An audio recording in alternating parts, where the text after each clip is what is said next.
किसी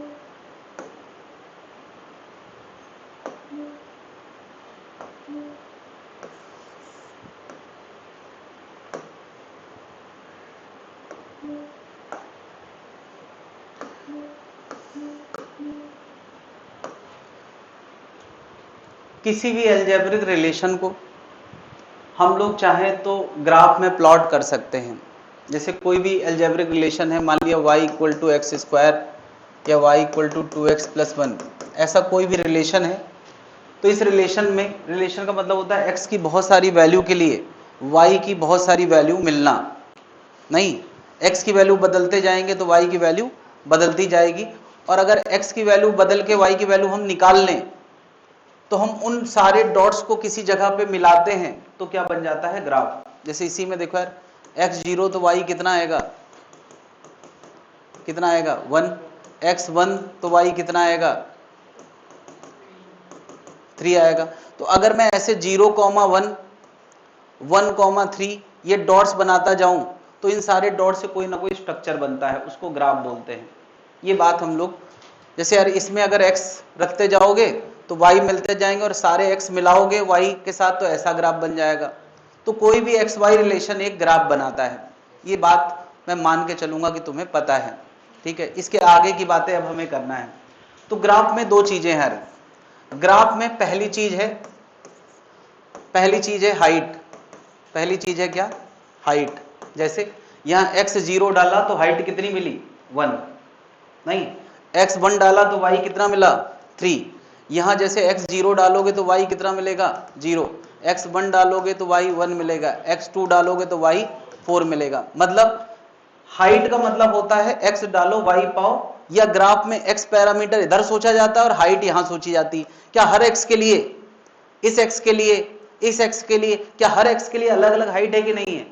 तो ग्राफ में सबसे पहली चीज क्या होती है, हाइट। और वो yx रिलेशन में x डालो तो y जो मिलता है वो क्या है, हाइट। दूसरी चीज होती है स्लोप, तीसरी चीज होती है एरिया। तो यार हाइट का लेना देना किससे है, फंक्शन से है। हाँ, हाइट का लेना देना किससे है, फंक्शन से है, जिस फंक्शन की हम चर्चा कर रहे हैं। स्लोप का लेना देना किससे है, डिफरेंशिएशन से। और एरिया का लेना देना किससे है, इंटीग्रेशन से। तो अभी यार हमें ये बात नहीं समझना है, क्योंकि इतनी समझदारी तो सबके अंदर है कि हाइट का मतलब होता है फंक्शन की वैल्यू। क्या समझना है कि स्लोप क्या है और एरिया क्या है, ये दो बातें हमें समझना है। डिफरेंशिएशन किससे रिलेटेड है, स्लोप से, और इंटीग्रेशन किससे रिलेटेड है, एरिया से। पहले तो ये बात एकदम दिमाग में बिठा लें, ठीक है। अब जरा मैं इसमें कुछ नोट करना चाहेंगे, ये 3 लाइनें कम से कम नोट कर लें, बाकी सब मान के चला जाएगा कि तुम्हें पता है।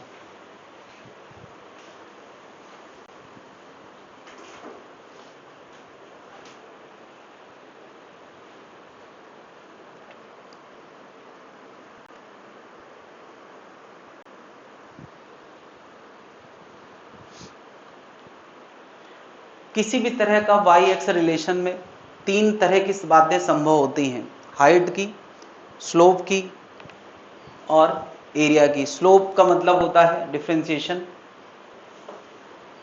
और एरिया का मतलब होता है इंटीग्रेशन। खैर, अभी इस मीनिंग को और कायदे से हम फील लाने की कोशिश करेंगे। मैंने यार यहाँ पे एक ग्राफ दिया है जिसमें वाई पैरामीटर किसी मैच में खेले जाने वाले, क्रिकेट मैच में खेले जाने वाले, स्कोर करने वाले रन को डिनोट कर रहा है। कितने रन बने हैं, कितने ओवर में। एक्स क्या है, ओवर है। ऑब्वियसली यार ये ग्राफ, ये मैच 0 ओवर से शुरू हुआ होगा तो 0 रन से शुरू हुआ होगा। लेकिन हम मैच के बीच का कोई ग्राफ बनाए हैं कि जब मैच में 8वां ओवर चल रहा था तो कितने रन बने, 10 रन। फिर यार मैच चला, बहुत सारे ओवर फेंके गए, हर ओवर में कितने रन फेंके गए हैं ये हाइट डिनोट कर रही है। इस ओवर में इतने रन, इस ओवर में इतने रन, यानी कुल मिला के कोई ऐसा एग्रेसिव बैट्समैन खेल रहा है जो हर अगले ओवर में ज्यादा रन मार रहा है। ठीक है यार, तो ये कुछ ज्यादा हो गया यार, 18वें ओवर में। अच्छा, ये टोटल स्कोर है, ओके, टोटल रन, ये टोटल रन का ग्राफ है ओवर के साथ साथ। तो बताओ यार, अगर मैं कहूं कि यहां से यहां तक टोटल रन अब तक 50 रन बने हैं, तो 8 ओवर से लेके 18वें ओवर तक, यार ये क्या, ये जो विड्थ है ये बताएगा कि कितने ओवर फेंके गए हैं। 8 से 18वें तक कितने ओवर फेंके गए हैं? 10 ओवर। यानी इसका डेल्टा एक्स कितना है? 10 ओवर में से कितने रन बने हैं? तो 8वें ओवर में कितने रन थे? 10, और 18वें ओवर में कितने हैं? 50 रन। यानी मैच काफी स्लो हुआ है। 10 ओवर में मात्र कितने रन बने हैं भाई? 10 रन थे 8वें ओवर में, और 18वें ओवर में 50 रन है। इसका मतलब यार 10 ओवर में कितने रन बने हैं? 40। तो पहली बात है कि हाइट यहां क्या दे रही है? हाइट यहां उस ओवर तक बनाए गए टोटल रन दे रहा है। यहां हाइट क्या दे रहा है? पहली चीज जो मैंने बताया, हाइट क्या दे रहा है? Total run. कोई तुम्हें इस ग्राफ को देख के तो पूछे कि बताओ 8वें ओवर में कितने रन थे? 10। 18वें ओवर में कितने थे? 50। बीच के किसी ओवर में कितने रन होंगे, वो हाइट भी इवेल्युएट की जा सकती है, बट वो एक अलग मुद्दा है। अभी हम डिफरेंशिएशन पे बात कर रहे हैं। लेकिन अब कोई कहे कि बताओ इस मैच में पर ओवर में कितने रन बने, that is called rate of formation of run. यानी कितने रन पर ओवर बनाए जा रहे हैं, जिसको हम लोग बोलते हैं रन रेट। यानी सोचो, रन रेट एक फिजिकल क्वांटिटी है जिसकी डेफिनेशन है टोटल रन। रन रेट एक फिजिकल डेफिनेशन जिसकी डेफिनेशन है total run, total run upon number of over. ये इसकी डेफिनेशन है, total run upon number of over. ये रन रेट की डेफिनेशन है। तो तुम कैसे निकालोगे? तो टोटल रन ग्राफ में हाइट है नहीं, और ओवर कितने हैं? 10। तो यार हाइट अपॉन बेस करोगे नहीं, तो आ जाएगा 10 रन पर ओवर, सॉरी 4 रन पर ओवर, है ना? कितना आया? 4 रन पर ओवर। तो ये 4 रन पर ओवर क्या है? Run rate. यार जब भी हम किसी चीज का rate of Y with respect to X करते हैं, तो वाई पैरामीटर के बदलाव में एक्स पैरामीटर का बदलाव डिवाइड करते हैं। इसको क्या पढ़ते हैं? Rate of change of Y with respect to x. ये delta Y by delta x का मतलब क्या है? Rate of change of Y with respect to x. Y का मतलब क्या है? हाइट का मतलब है वाई, लेकिन delta Y by delta x का मतलब क्या है? Rate of change of Y with respect to X. क्या ग्राफ की लैंग्वेज में delta Y by delta X को तुम और क्या कहते हो? मुझे बताओ। क्या इस लाइन का हॉरिजॉन्टल के साथ जो एंगल टेन थीटा है, बताओ टेन थीटा की डेफिनेशन क्या होती है? अरे भाई टेन थीटा होता है perpendicular, that is delta Y upon base delta X. क्या मैं कह सकता हूं rate of change of Y with respect to X tan theta भी होता है, और इसी का नाम क्या होता है? स्लोप। लेकिन स्लोप वर्ड तभी आता है जब ये एंगल पॉजिटिव एक्स एक्सिस से लिया जाए एंटी क्लॉकवाइज। कहां से लिया जाए? पॉजिटिव एक्स एक्सिस से एंटी क्लॉकवाइज लिया जाए। जब भी यार पॉजिटिव एक्स एक्सिस से किसी लाइन का एंगल लेस देन 90 होता है, तो स्लोप हमेशा कैसा आता है? यानी स्लोप मतलब टेन थीटा मतलब कैसा आता है? पॉजिटिव। जब भी किसी लाइन का स्लोप पॉजिटिव एक्स एक्सिस से थीटा 90 से ज्यादा होता है, तो स्लोप कैसा आता है? निगेटिव आता है। पास में रहा है। ये बातें हम लोग पहले कभी ना कभी कर चुके हैं, जब ग्राफ देखा था। नहीं भी पता है तो इतना समझे यार कि, तो यार फिजिक्स में इसका क्या है? हम लोग क्रिकेट की बातें तो करने वाले नहीं, फिजिक्स में क्या है? तो फिजिक्स में ऐसी डेफिनेशंस जगह जगह मिलेंगी जो रेट पे आधारित है। जैसे rate of displacement with respect to time, उसको क्या कहते हैं? Velocity. Rate of velocity with respect to time, उसको क्या कहते हैं? एक्सेलेरेशन। यानी फिजिक्स में रेट वाली डेफिनेशन भरी पड़ी हैं, जिसमें पर आता है वो सब रेट वाली डेफिनेशन है ना? और जहां पर के लिए आती है बात, वहां पर फॉर्मूला बनता है बदलाव अपॉन जितनी देर में वो बदलाव हुआ है, मतलब delta Y by delta X.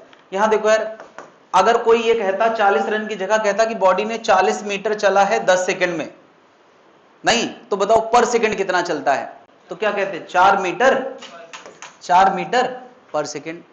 नहीं तो ये उसका क्या बन गया, rate of change of displacement with respect to time, और फिजिक्स में उसका नाम क्या दिया गया है, वेलोसिटी। जैसे इसको रन रेट कह रहे थे, इसका नाम क्या है, वेलोसिटी। ये रन का रेट है, ये डिस्प्लेसमेंट का रेट है। नहीं फिर अगर कोई कहते यार अच्छा ये कुछ अलग एग्जांपल दिया है, जैन जी का कारनामा है, कहीं कुछ भी लिखा है, 40 रुपए किसी चीज के 10 सामान का प्राइस है, यानी 10 सामान लेने पे 40 रुपए है, तो एक सामान का प्राइस क्या होगा 4। तो जो हम नहीं लिखते कि इसका रेट क्या है, तो तुम इनडायरेक्टली पता है क्या कह रहे हो कि एक का बताओ, एक का बताना नहीं बताओ। अच्छा डेल्टा एक्स के लिए बदलाव डेल्टा वाई है, तो एक के लिए क्या होगा delta Y by delta X. यार किसी चीज का एक के लिए बदलाव पता करना ही रेट है। नहीं जैसे 10 ओवर के लिए 40 रन है, तो एक के लिए 4 रन। 10 सेकंड में बॉडी 40 मीटर चली, तो एक सेकंड में क्या, डिवाइड मतलब एक के लिए पता करना, डिवाइड मतलब एक के लिए, और एक के लिए पता करना इज रेट। क्या समझ पा रहे हैं? जैसे मैंने कहा यार कोई चीज सामान 10 सामान 40 रुपए के हैं, तो एक कितने का होगा 4 रुपए पर सामान। नहीं क्या लिखोगे 4 रुपए पर सामान, जो भी है जो भी खरीदा है। तो यार फिजिक्स में ऐसी बहुत सारी क्वांटिटी है, वो कौन कौन सी क्वांटिटी है मैं यहां दिखाना चाहता हूं, जिसमें ऐसी रेट वाली डेफिनेशंस इन्वॉल्व होती हैं। ये देखें जरा, rate of displacement with respect to time, उसका नाम फिजिक्स में क्या है velocity. Rate of velocity with respect to time, उसका नाम क्या है acceleration. Rate of momentum with respect to time force कहते हैं। रेट ऑफ पोटेंशियल जी विद रिस्पेक्ट टू टाइम वो माइनस ऑफ फोर्स होता है। Rate of flux with respect to time वो माइनस ऑफ ईएमएफ होता है।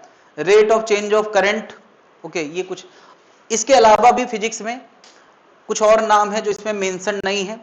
Rate of work, rate of work with respect to time, work with respect to time, उसको क्या कहते हैं, उसको बोलते हैं पावर, है ना। तो उसका डेफिनेशन बन जाएगा dw बाई dt। तुम कहोगे सर अभी तक तो डेल्टा लिख रहे थे, delta Y by delta X. तो ऐसा है कि इस बात पे अभी मैं रोशनी डालूंगा कि डेल्टा एस डी एस कब बन गया, डेल्टा टी डी टी कब बन गया, अभी मैं ये समझाऊंगा। फिलहाल तुम देख लो यार कि क्या फिजिक्स में हम रेट वाली डेफिनेशन से बच सकते हैं क्या। यानी फिजिक्स रेट से भरा पड़ा है, और रेट से भरा पड़ा है तो हमें डिफरेंशिएशन वाली बात से बच नहीं सकते हैं। हर जगह एक ही तरह की बातें हैं।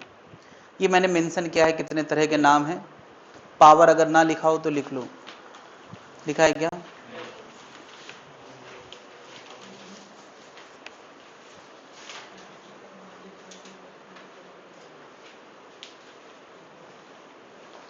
उसी में बढ़ा लें, बस आखिरी वाला और बढ़ा लें। Rate of work with respect to time क्या होता है, पावर। तो यार फिजिक्स में रेट की डेफिनेशन से हम बच नहीं सकते हैं।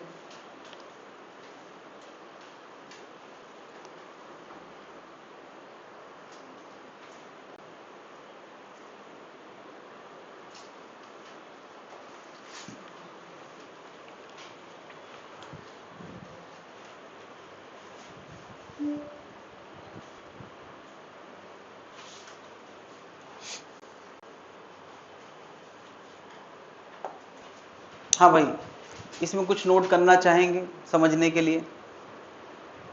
नहीं,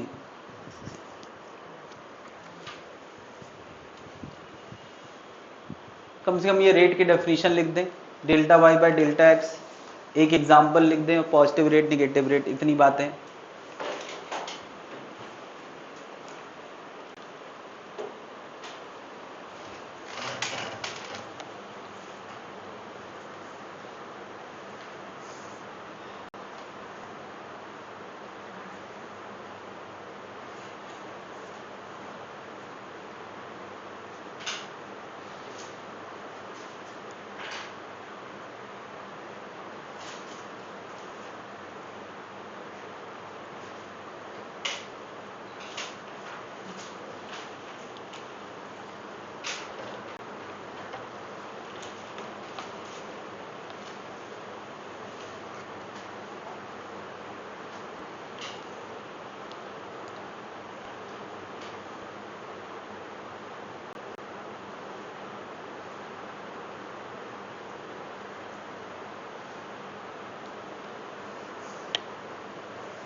नोट कर लिया भाई लोग?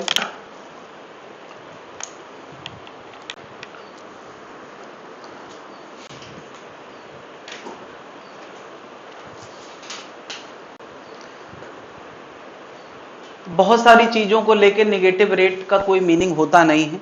जैसे रन कभी निगेटिव में नहीं जा सकते, प्राइस कभी निगेटिव में नहीं जा सकता, लेकिन बहुत सारी क्वांटिटीज में निगेटिव रेट भी मीनिंगफुल होता है। तो भैया दो तरह के रेट की मैंने बात करी है, पॉजिटिव रेट और निगेटिव रेट।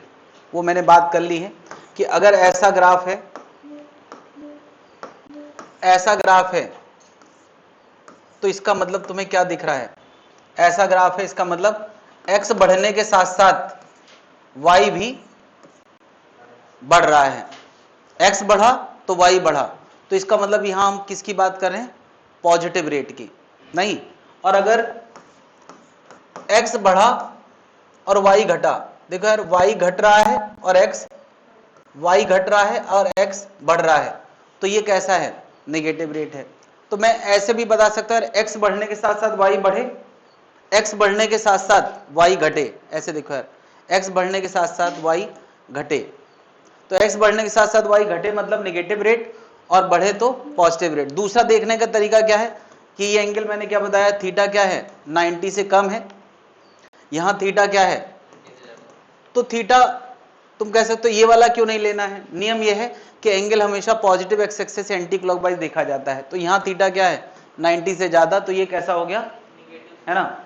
तो यहां देखो यार, x इंक्रीजिंग y इंक्रीजिंग मतलब पॉजिटिव रेट, यहां x इंक्रीजिंग तो y डिक्रीजिंग है, y घट रहा है, तो ये कैसा है? Negative rate. यानी रेट पॉजिटिव भी हो सकता है और नहीं। एग्जाम्पल के तौर पे जैसे मैंने कहा कि 10 सेकेंड में बॉडी का डिस्प्लेसमेंट एक्स एक्सिस में 5 मीटर से 45 मीटर हो गया। क्या हो गया? 5 मीटर से 45 मीटर। तो डिस्प्लेसमेंट बढ़ा है कि घटा है? बढ़ा है।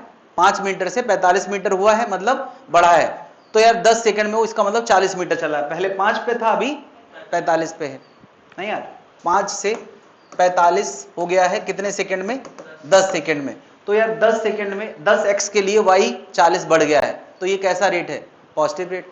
सोचो यार, शुरू में कोई चीज 45 थी, 45, और 10 सेकंड में वो कितनी रह गई? 5 रह गई। कितनी देर में? यानी जितनी देर में x 10 बढ़ा उतनी देर में y 40 कम हो गया। तो ये पॉजिटिव रेट है या नेगेटिव रेट है? नेगेटिव रेट है ना। पहले बॉडी 45 पे थी, अभी किस पे खड़ी है? 5 पे, तो उसका x क्या हो गया? घट गया। क्या इसका मतलब वेलोसिटी में पॉजिटिव रेट भी हो सकता है? डिस्प्लेसमेंट बढ़ रहा है, नेगेटिव रेट भी हो सकता है। नहीं, अब वेलोसिटी में ही क्यों? क्या जो बातें मैं वेलोसिटी में कह रहा हूं, वेलोसिटी होता है डिस्प्लेसमेंट का रेट, तो ये ग्राफ किसका होगा? डिस्प्लेसमेंट का। अगर ये डिस्प्लेसमेंट टाइम का ग्राफ है तो रेट की बात जो हम कर रहे हैं वो वेलोसिटी है। अगर ये मोमेंटम टाइम ग्राफ है तो रेट की बात हम क्या कर रहे हैं? फोर्स है। अगर ये वर्क डन टाइम ग्राफ है तो ये रेट की बात कर रहे हैं, पावर है। ये सारी बातें यार, यानी अगर ये पावर ग्राफ है, वर्क डन ग्राफ है, और कोई पूछे बताओ इसमें पावर कैसा है? पॉजिटिव, तो इसमें पावर कैसा है? नेगेटिव। अगर ये मोमेंटम टाइम ग्राफ है तो बताओ इसमें फोर्स कैसा है? इसमें कैसा है? सीधी सी बात है, मोमेंटम टाइम का रेट फोर्स होता है, तो बातें हम किसकी करेंगे? फोर्स की करेंगे। यानी यार इन सारे क्वेश्चंस में रेट का नाम पे क्वेश्चन पूछा जा सकता है। यही एक क्वेश्चन हो सकता है कि बताओ इसमें फोर्स पॉजिटिव है कि इसमें फोर्स पॉजिटिव है, जबकि ये मोमेंटम टाइम ग्राफ है। या अगर ये डिस्प्लेसमेंट टाइम ग्राफ है तो इसमें वेलोसिटी पॉजिटिव है कि इसमें वेलोसिटी पॉजिटिव। अगर ये वेलोसिटी टाइम ग्राफ है तो पूछा जाएगा इसमें एक्सेलरेशन पॉजिटिव है या इसमें नेगेटिव, इसमें पॉजिटिव है। क्या बता देंगे? तो उसमें थोड़ा और अपडेट करना हो तो आखिरी में इतना और अपडेट कर दें कि x बढ़ा y बढ़ा, x बढ़ा y घटा, उसी में अपडेट कर दें आखिरी में जो लिखा है तुम लोगों ने। तो पॉजिटिव रेट और नेगेटिव रेट में क्या अंतर है ये बात समझ में आ जाएगी। आखिरी में जो तुम लोगों ने लिखा है ना, ग्रेटर देन 90 लेस देन 90, जहां ग्रेटर देन 90 है वहां x बढ़ाने पे y बढ़ रहा है और वहां x बढ़ाने पे y कम हो रहा है।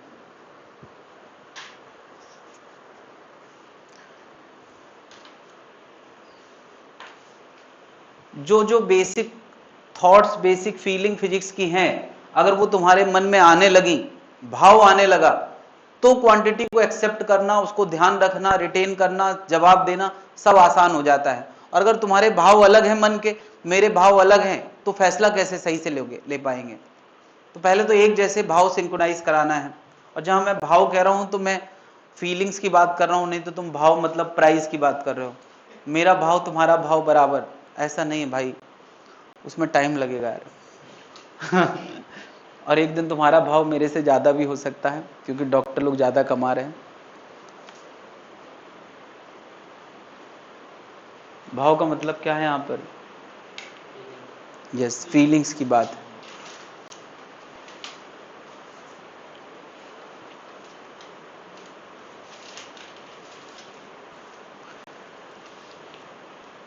पॉजिटिव रेट, नेगेटिव रेट, यहां डेल्टा एक्स पॉजिटिव है, डेल्टा वाई पॉजिटिव है, तो delta Y by delta X भी पॉजिटिव आएगा। यहां डेल्टा एक्स पॉजिटिव है, डेल्टा वाई कैसा है? नेगेटिव है, तो रेट कैसा आएगा? नेगेटिव। अब जरा हम लोग एक और बात करते हैं, इंस्टेंटेनियस रेट और एवरेज रेट। कोई ग्राफ सोचो कि इस तरह का है कि y के साथ x बढ़ तो रहा है, लेकिन वो ग्राफ कर्व है। अभी तक हम सारे एग्जाम्पल क्या कर रहे थे? लाइन वाले। मैं कह दूं कि यार शुरू में x क्या था? 0, और x बराबर 4 के लिए y कुछ 40 हो गया है ना? 4 में कितना हो गया है? 40 हो गया है। तो बता यार इसका एवरेज रेट कितना आएगा? इसका एवरेज रेट आएगा delta Y by delta X. Okay, चलो मैं ये कहानी थोड़ा पीछे दिखा देता हूं। इसका एवरेज रेट आएगा, चलो यही देख लें, डेल्टा वाई कितना है? वाई में बदलाव कितना है? 40, और एक्स में बदलाव कितना है? 4। तो ये कितना हो गया? 10 चेंज ऑन वाई पर चेंज ऑफ एक्स, है ना? 10 पर एक्स, 10 चेंज ऑफ वाई पर एक्स, ऐसे ले सकते हैं। इसका रेट कितना है? तो यार ये एवरेज है या इंस्टेंटेनियस है? एवरेज है। देखो यार, अगर मैं यहां एक लाइन ड्रॉ करूं ऐसे, तो क्या ये 40 डिवाइड बाई 4 इस लाइन का टेन थीटा दे रहा है? भाई इस लाइन का टेन थीटा क्या होगा? Delta Y by delta X. लेकिन मुझे बताओ, अगर ये ग्राफ मैं एक ओवर के लिए बनाता, बस इतने के लिए, तो क्या इसका भी वही आता? नहीं, नहीं आता। अगर मैं 1 से 2 ओवर के लिए बनाता, तो क्या इसका भी वही आता? नहीं, नहीं आता। इसका मतलब इसका टेन थीटा पहले वाले टेन थीटा के बराबर नहीं है। यानी अगर कोई मात्र एक ओवर के लिए या एक यूनिट के लिए ये टेन थीटा लाता, तो ये पहले से कम आता, क्योंकि ये यानी कुछ ऐसी बात है कि यार 4 में 40 बढ़ा है, लेकिन एक में शायद ये 5 ही बढ़ा है। एक में क्या बढ़ा है? 5। अगली बार कुछ मान लिया 25 हो गया या 15 हो गया, तो अगली बार यहां कुछ 30 हो गया, तो फिर क्या हो गया? 40 हो गया। यानी यार ये यूनिफॉर्म नहीं बढ़ा है। पहले ओवर में 5 बढ़ा, अगले ओवर में 10 बढ़ा, अगले ओवर में 15 बढ़ा, ऐसा कुछ है, और अगले ओवर में 15 बढ़ा नहीं। इसका मतलब इसका रेट यूनिफॉर्म है या वेरिएबल है? वेरिएबल।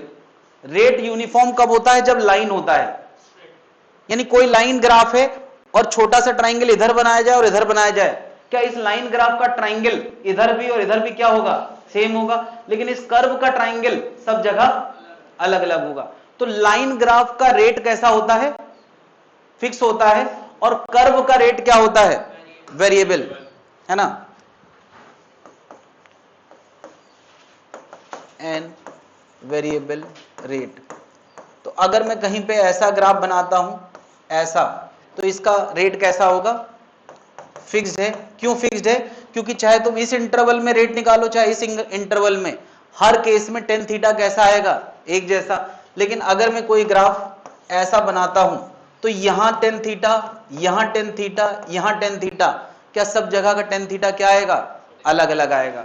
बस मेरा, तो यार ये जो टेन थीटा देगा, ये जो टेन थीटा देगा वो क्या कहलाएगा, इंस्टेंटेनियस रेट। और ये जो टेन थीटा आता है, ये जो बड़ा वाला टेन थीटा आता है, ये क्या आता है, एवरेज रेट। क्या हम इस ग्राफ में भी दोनों बातें कर सकते हैं? अगर मैं इस एक लाइन बना के टेन थीटा निकालता हूं तो उसको लिखूंगा क्या, ये डेल्टा वाई है और ये क्या है, डेल्टा एक्स है। तो एवरेज रेट क्या होगा, एवरेज रेट होगा delta Y by delta X. नहीं, क्या इसका टेन थीटा इसका इससे जरूरी नहीं है कि मैच कर जाए, हो सकता है किसी एक से मैच कर जाए, सबसे मैच नहीं कर सकता। अब इसका टेन थीटा का मतलब क्या है, ये छोटा सा dy और ये छोटा सा dx। नहीं, छोटा सा क्यों, क्योंकि यार जगह जगह बदल रहा है तो हम एक बड़ा थोड़ी ले सकते हैं, और बड़ा करेंगे तो वो क्या आएगा, एवरेज आ जाएगा। एवरेज रफ आइडिया होता है। तो क्या पता इतने dx के लिए इतना dy बदला है, तो dy बाई dx जब करेंगे तो ये क्या कहलाएगा, इंस्टेंटेनियस रेट। यानी डिफरेंशिएशन का मतलब क्या होता है, dy बाई dx का मतलब क्या होता है, इंस्टेंटेनियस रेट। वो क्या देता है, हर वक्त का रेट दे सकता है। नहीं, तो ये बात सबको समझ में आना चाहिए। ये लाइन लिख लें, डिफरेंशिएशन इज, डिफरेंशिएशन क्या देता है, differentiation is instantaneous rate of change of y with respect to x। और अब उसी को हम क्या लिखते हैं, dy बाई dx। dy क्या है, छोटा सा चेंज y में, dx क्या है, छोटा सा चेंज x में। dy का मतलब है small change, small change in y, और dx का मतलब क्या है, स्मॉल चेंज इन x। ये डिफरेंशिएशन का मीनिंग है। किसी भी ग्राफ जब वो कर्व होता है तो उसका रेट कैसा आता है, वेरिएबल आता है, और हर वक्त उसका रेट अलग अलग होता है। लेकिन अगर कोई एक रेट लाएगा तो वो एवरेज होगा। क्या बात समझ में आ गई? लाइन का रेट कैसा होता है, फिक्स्ड होता है। कर्व का रेट कैसा होता है, वेरिएबल होता है। इसीलिए हम पल पल के रेट की बातें करते हैं, उसी का नाम क्या है, इंस्टेंटेनियस रेट।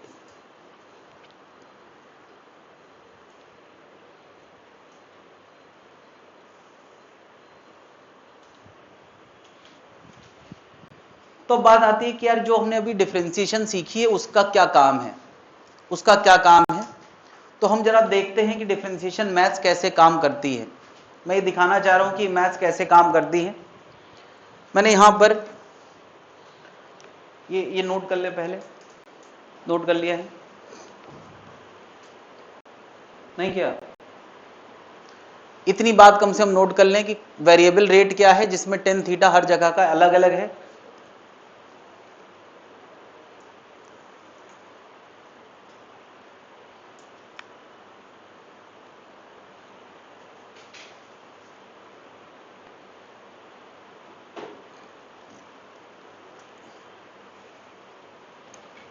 नोट कर लिया है?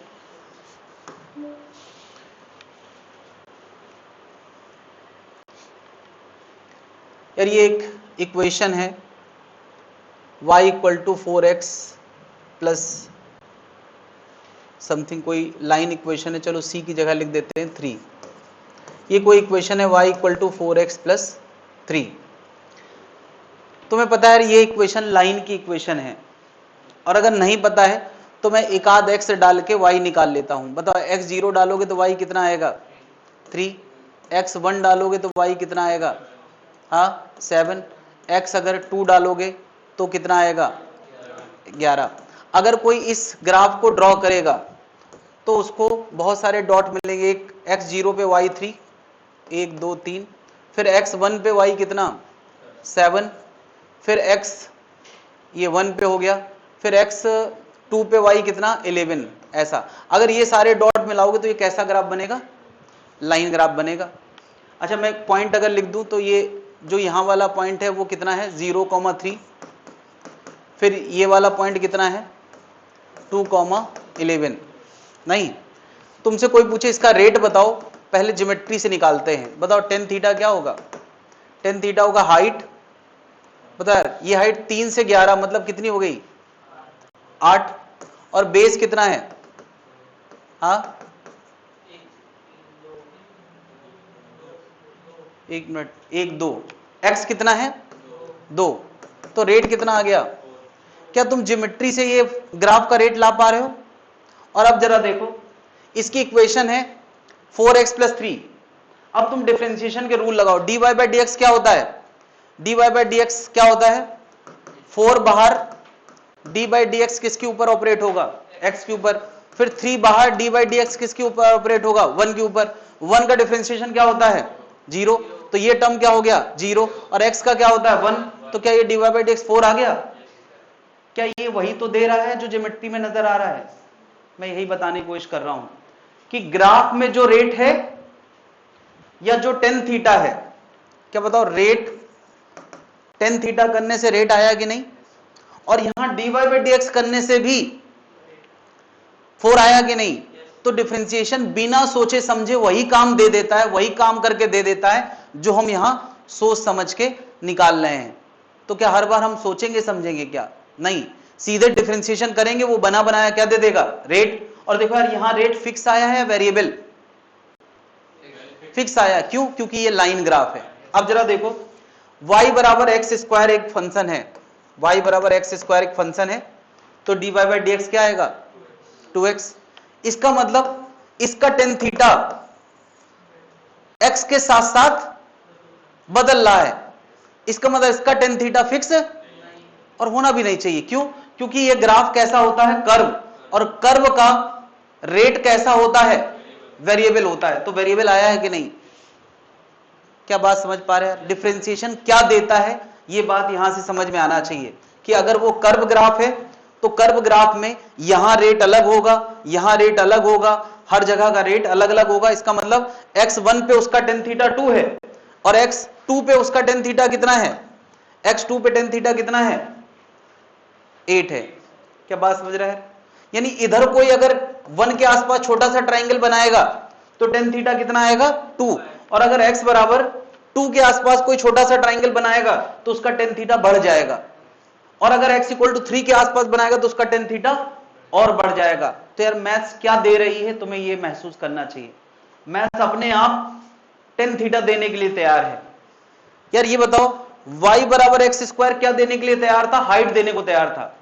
यार अगर x डालोगे तो हाइट मिलती थी नहीं, और dy बाई डी एक्स क्या देने के लिए तैयार है, इस पॉइंट के करस्पॉन्डिंग टेन थीटा, इस पॉइंट के करस्पॉन्डिंग टेन थीटा, इस पॉइंट के आसपास टेन थीटा, उस पॉइंट के आसपास का टेन थीटा, जो कि हर जगह एक भी हो सकता है और वेरिएबल। लाइन में वो कैसा होता है, कोई पूछे यार यहां का टेन थीटा, यहां का टेन थीटा, क्या सब जगह का टेन थीटा कैसा है एक, तो एक ही आंसर है, ये कहां है ये है। और कर्व में जगह जगह का टेन थीटा अलग अलग होता है। क्या ये बात, ये भाव दिमाग में ला पा रहे हो कि मैथ्स क्या दे रही है, ये दिमाग में आना चाहिए। मैथ्स इंस्टेंटेनियस रेट दे रही है, यानी सोच के देखो, अगर मैं v बराबर टी, x बराबर टी स्क्वायर लिख दूं तो बताओ dx बाई डी टी कितना आएगा। तो ये पहले डिस्प्लेसमेंट दे रहा था, अब क्या मिलने लगा, अरे dx बाई डी टी क्या होता है वेलोसिटी, अब क्या मिलने लगा वेलोसिटी। सोचो ये मोमेंटम बराबर टी स्क्वायर हो तो dp बाई डी टी क्या देगा 2t। तो यार ये पहले क्या दे रहा था मोमेंटम, अब क्या मिलने लगा फोर्स। नहीं, अगर मैं कहता हूं ये वेलोसिटी है तो dv by D T acceleration मिलने लगा। यानी पूरी फिजिक्स में जहां जहां डेफिनेशंस रेट की हैं वहां डिफरेंशिएशन करने से हमें क्या मिल जाएगा, उसका रेट ऑफ चेंज। यानी यार अगर जनरल x लिखा है तो dy बाई डी एक्स का नाम कोई फिजिक्स में रखा नहीं गया, हम क्या लिख देते हैं rate of change of y with respect to x। लेकिन टाइम के dt by dx by dt का नाम तो रखा गया ना, तो वो क्वेश्चन पूछेगा वेलोसिटी बताओ तो तुम समझ जाओगे कि क्या करना है, डिफरेंशिएशन करना है। अगर कोई मोमेंटम टाइम का रिलेशन देते और कहते फोर्स बताओ तो तुम्हें पता होना चाहिए फोर्स dp बाई dt होता है, क्या करना है डिफरेंशिएशन करना है। क्या बात समझ रहे हैं। देखो यार जब भी ग्राफ कर्व वाला होगा तो उसका रेट लाने का एक ही तरीका है, दैट इज डिफरेंशिएशन। लेकिन जब ग्राफ लाइन वाला होगा तो उसका रेट लाने के दो तरीके हैं, तुम डिफरेंशिएशन से भी ला सकते हो और ग्राफ से भी ला सकते हो। क्या कर्व का डिफरेंशिएशन एक ही तरीका है और कोई तरीका नहीं है? लाइन में हम ग्राफ से भी ला सकते हैं, ज्योमेट्री से भी ला सकते हैं और डिफरेंशिएशन से भी वही ला सकते हैं। क्या ये बात समझ में आ गई है या कुछ और बोला जाए? है ना? तो यार जितनी डेफिनेशन अब तक मैंने ये सारी बताई हैं,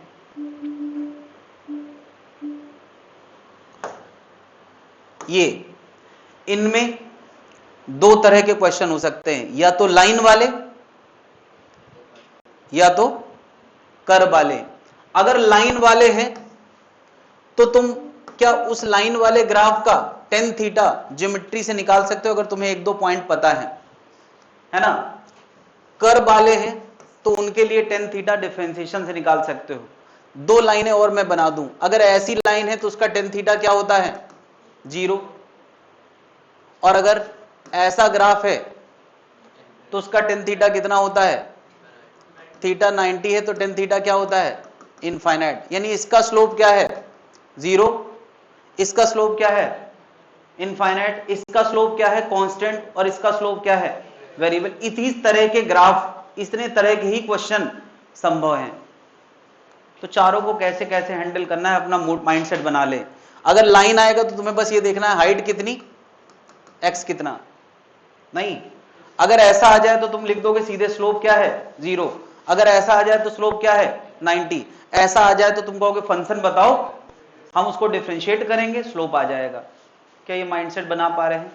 चार तरह की ही बातें हो सकती हैं। बात क्लियर है भाई लोग? ये सब नोट कर चुके हैं?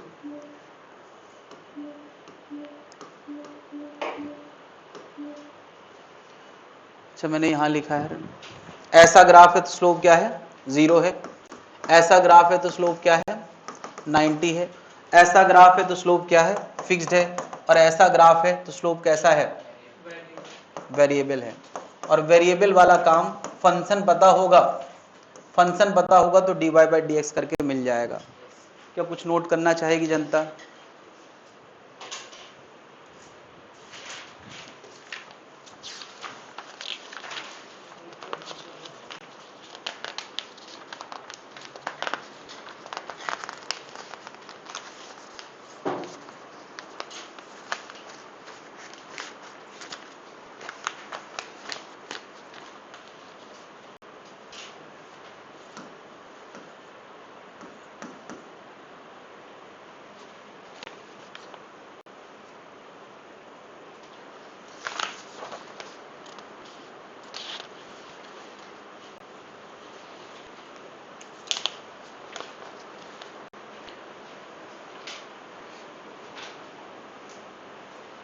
क्वेश्चन नंबर देखिए जरा, एक आध क्वेश्चन हम लोग करते हैं इस फीलिंग पे बेस्ड। क्वेश्चन नंबर 11th देखे जरा, 11वां क्वेश्चन ऑब्जेक्टिव सेक्शन में। ऑब्जेक्टिव सेक्शन में आ जाएं। ऑब्जेक्टिव सेक्शन में क्वेश्चन नंबर 11th।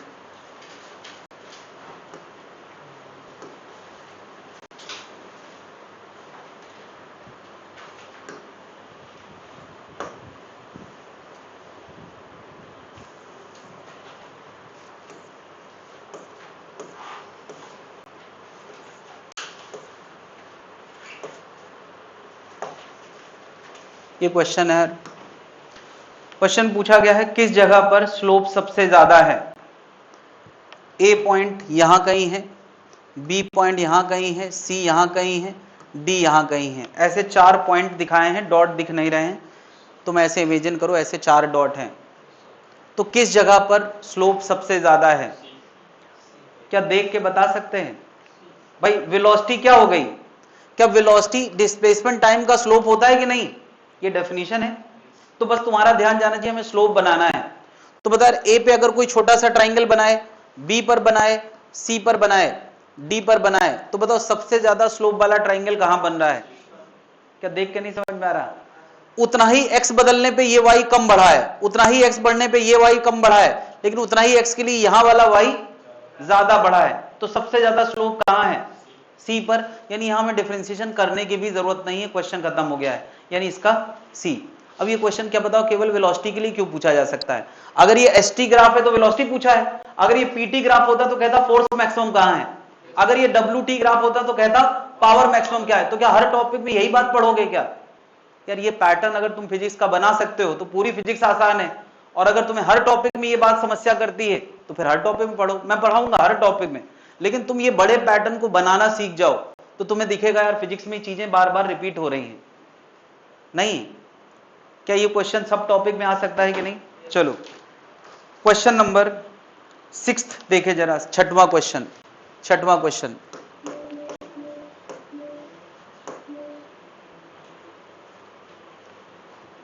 अच्छा, मैंने हर क्वेश्चन के साथ थोड़ा हिंट अटैच करी है ताकि तुम्हें यह समझ में आ जाए कि एक्सेलेरेशन की डेफिनेशन क्या है। हर जगह हिंट अटैच करी है ताकि तुम्हें समझ में आ जाए। तो मेरा क्वेश्चन है कि द मैक्सिमम एक्सेलेरेशन कितना होगा, सबसे ज्यादा एक्सेलेरेशन कितना होगा, और ये वीटी ग्राफ है, ये वीटी ग्राफ है, सबसे ज्यादा एक्सेलेरेशन। चलो मैं क्वेश्चन पूछता हूं कि ये ग्राफ नंबर 1 है, ये ग्राफ नंबर 2 है, ये ग्राफ नंबर 3 है, ये ग्राफ नंबर 4 है। क्या यहां 4 ग्राफ नजर आ रहे हैं? बता सबसे ज्यादा एक्सेलेरेशन कहां है? 1 वाले हाथ उठाएं। पहले तो मेरा क्वेश्चन ध्यान से सुने। 2 वाले हाथ उठाएं, 3 वाले हाथ उठाएं, 4 वाले हाथ उठाएं। सबसे ज्यादा, भाई हमें पता है एक्सेलेरेशन की डेफिनेशन dv बाई dt है, और ये बीटी ग्राफ दिया है, तो बीटी ग्राफ का स्लोप जहां सबसे ज्यादा होगा वहां एक्सेलेरेशन सबसे ज्यादा होगा। तो वो कौन सा है? थर्ड। दिख रहा है कि नहीं?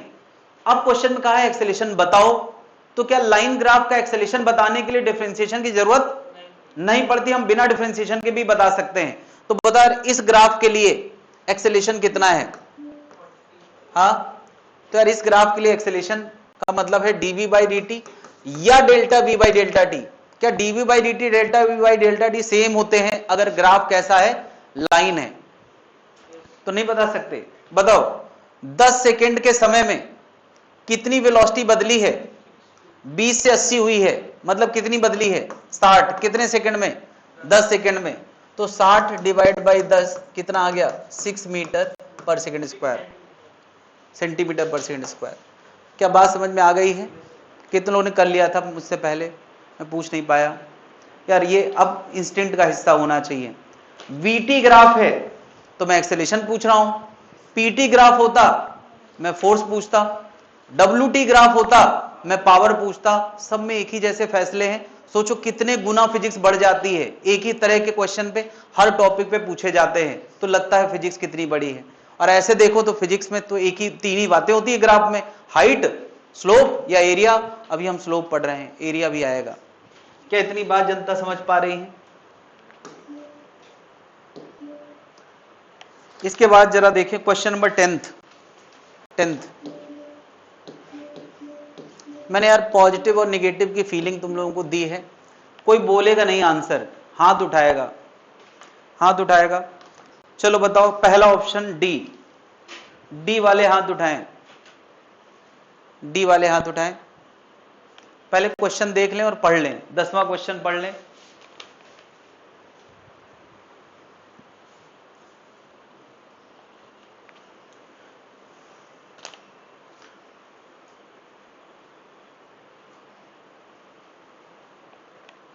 बताएं भाई लोग। क्वेश्चन नंबर 10th में कहा गया है कि कहां पर वेलोसिटी निगेटिव है और एसटी ग्राफ दिया है। तो तुम्हें पता है एसटी ग्राफ का रेट ऑफ चेंज क्या होता है? वेलोसिटी होता है। तो एसटी ग्राफ का स्लोप क्या देगा? वेलोसिटी। तो क्वेश्चन पूछा है यार कहां वेलोसिटी निगेटिव है, तो तुम्हारे मन में तुरंत भाव आना चाहिए कि हमें निगेटिव स्लोप ढूंढना है। चलो पहला आंसर डी वाले हाथ उठाएं। कितने लोग कहते हैं डी? एफ वाले हाथ उठाएं, सी वाले हाथ उठाएं, ई वाले हाथ उठाएं। अभी बाकी लोग कंफ्यूज हैं शायद, मैं ये दिखा देता हूं। यार सी पे अगर कोई छोटा सा ट्राइंगल बनाएगा तो क्या उसका टेन थीटा 90 से छोटा आ रहा है कि नहीं? अगर सी डी पे कोई ट्राइंगल बनाएगा तो बना ही नहीं पाएगा क्योंकि वो लगभग स्ट्रेट है, उसका स्लोप 0 है। ई पे बनाएगा तो एक्स बढ़ा है और वाई घटा है, x बढ़ा है तो y घटा है। दूसरा तरीका है क्या, इस लाइन का स्लोप अगर पॉजिटिव एक्सिस बनाओगे तो वो 90 से ज्यादा है, तो इसका मतलब E वो पॉइंट है जहां पर स्लोप कैसा है, नेगेटिव है। अब कोई बताने नहीं आएगा तुमको कि देखो जरा 90 से बड़ा है, तुम्हें देखना है कि कहां 90 से बड़ा है। अच्छा कोई पूछे कहां वेलोसिटी जीरो है, डी पर। कहां वेलोसिटी पॉजिटिव है, सी पर। क्या जो क्वेश्चन मैं वेलोसिटी के लिए पूछ रहा हूं कल को फोर्स के लिए, पावर के लिए पूछे जाएंगे तो नहीं कर पाओगे यार। क्या इतनी बात जनता को समझ में आ गई है?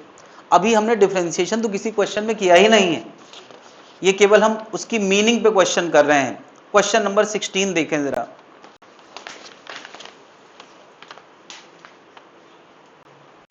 नो 16 में कुछ गड़बड़ है, एक्सेलेरेशन दे रखा है। मैं 16 के बजाय कोई दूसरा क्वेश्चन करते हैं हम लोग। ये 16 में जो डेफिनेशन लिखी है उसको बदल के लिख दें, v बराबर integral of A D T. v की डेफिनेशन होती है integral of A D T. Question number, चलो यार क्वेश्चन नंबर हम लोग आते हैं,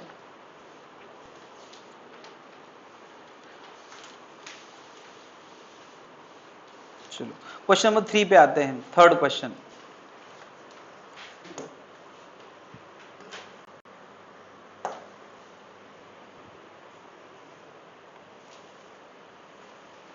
है सभी के पास?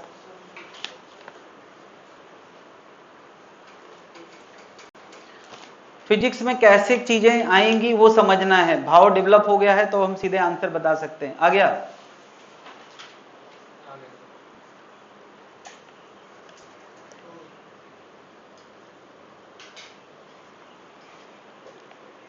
बेटा कॉपी यूज कर लो, हाथ खराब हो जाएगा। उसी में कर लोगे तो क्या बिगड़ जाएगा? नोट्स को अच्छे सजाने से क्या मिल जाएगा? दिमाग में चीजें बैठे वो ज्यादा इंपॉर्टेंट है। तुम्हें पता नहीं नोट्स बनाते हो छोटे भाई के लिए, सर वो छोटे भाई पढ़ेगा मेरे नोट्स से। अरे पहले खुद तो पढ़ लो यार, तुम भी छोटे भाई के लिए नोट्स बनाते हो।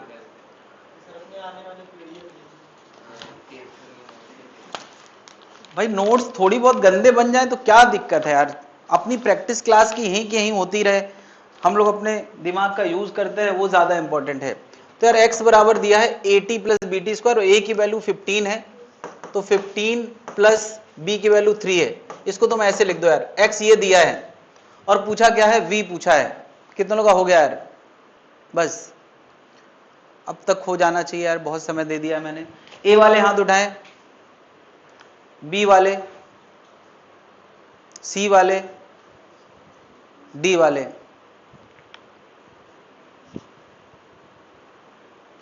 नहीं हो पाया, नहीं मन कर रहा ना? ये मन बड़ी खराब चीज है यार, मन ही नहीं करता यार, ये कौन सी बात है यार। अब बैठे हो तो यार मन लगाओ। हाँ मन की बात तुम क्यों करोगे, वो तो मोदी कर रहा है। हाँ किसकी बात है? हाँ भाई, x as a function of time दिया है और पूछा क्या है, v बताओ। तो v की डेफिनेशन क्या है, dx बाई dt, यानी हमें x के ऊपर dy dt करना है, लेकिन x तो इधर है ना, ये तो नाम है उसका। तो हम क्या कर रहे हैं, dy dt 15 के ऊपर ऑपरेट करेंगे, dy dt t स्क्वायर के ऊपर ऑपरेट करेंगे। बताओ यहां क्या आएगा, नंबर का डिफरेंशिएशन 0 आता है, और टी स्क्वायर का 2t, तो ये कितना हो गया 60। हमें किस टाइम पे बताना था, 3 सेकेंड पे, तो v कितना आ गया 6 इंटू 3 मतलब क्या 18। इतना काम यार करना पड़ेगा, मन करे या ना करे, थोड़ा थोड़ा दिमाग लगाते रहे। कोई दिक्कत है भाई लोग? बात समझ में आ गई है? कुछ और बोलूं? चलो यार क्वेश्चन नंबर 2 करके दिखाएं।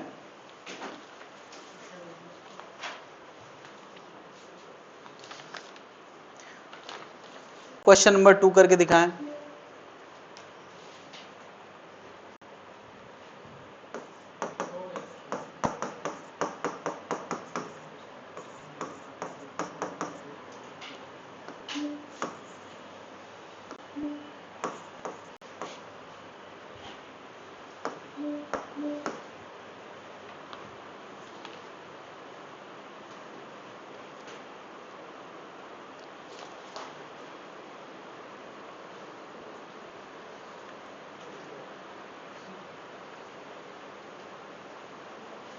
हो गया भाई।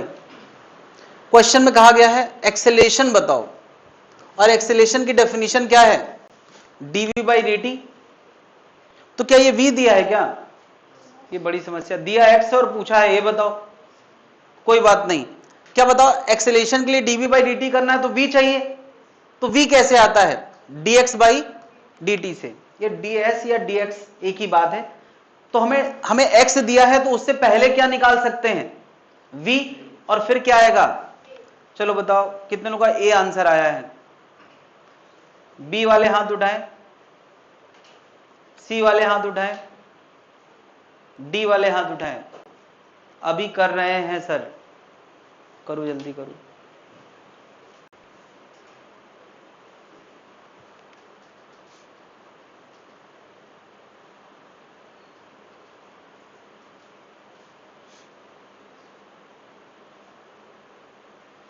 अभी केवल डिफरेंशिएशन वाले ट्राई कर सकते हैं, इंटीग्रेशन वाले बाद में करना। डिफरेंशिएशन उसमें लिखा होगा, जहां डेफिनेशन डिफरेंशिएशन से दे रखी है वो सारे क्वेश्चन। हाँ भाई, dx बाई dt v होता है। तो बता यहां पे t है ही नहीं, यानी ये नंबर नहीं है, फंक्शन नहीं, नंबर है, और नंबर का डिफरेंशिएशन 0।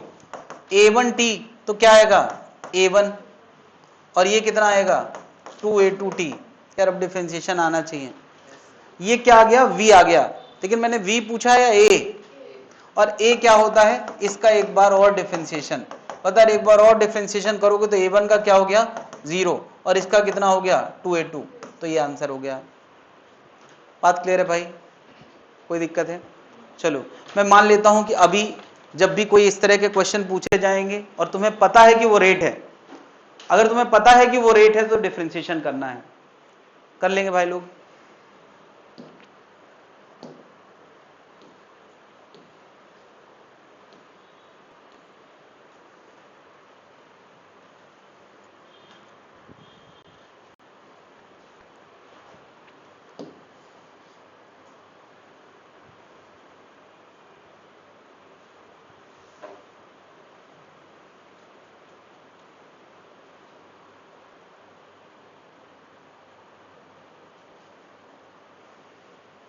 नोट कर लिया है।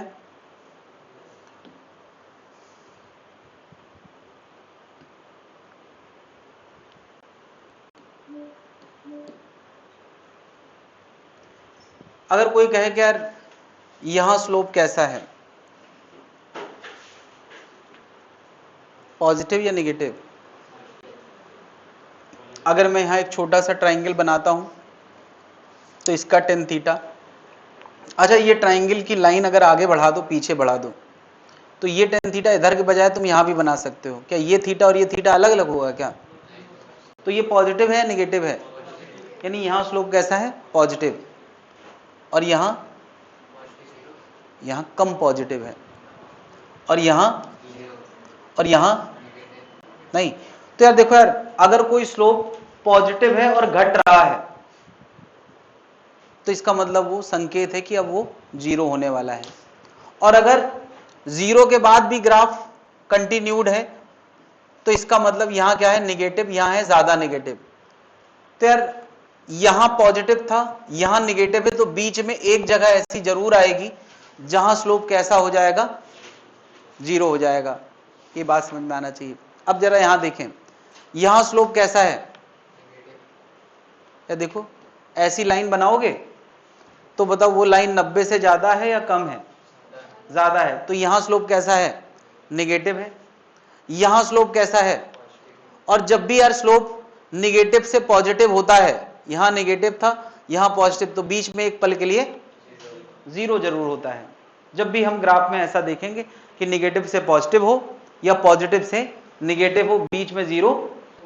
अच्छा जहां ग्राफ 0 होता है वहां एक और खास बात होती है, क्या कि या तो उसकी ऊंचाई सबसे ज्यादा होती है या तो उस ग्राफ की ऊंचाई सबसे, इसका मतलब अगर हमें यह पता करना हो कि ग्राफ सबसे ऊंचाई पे कहां है या सबसे कम ऊंचाई पे कहां है, मैक्सिमा कहां है मिनिमा कहां है, तो यह गारंटी कि उस जगह का स्लोप 0 होगा। स्लोप 0 होगा मतलब उसका dy बाई dx 0 होगा। तो अब यार मैक्सिमा मिनिमा लाने के ये स्टेप्स हैं। पहली चीज क्या है, अगर हमें मैक्सिमम मिनिमा ढूंढना है तो पहला काम हमें करना पड़ेगा कि ये ढूंढना है कि dy बाई डी एक्स कहां पर 0 हो रहा है। तो यार इसका मैक्सिमा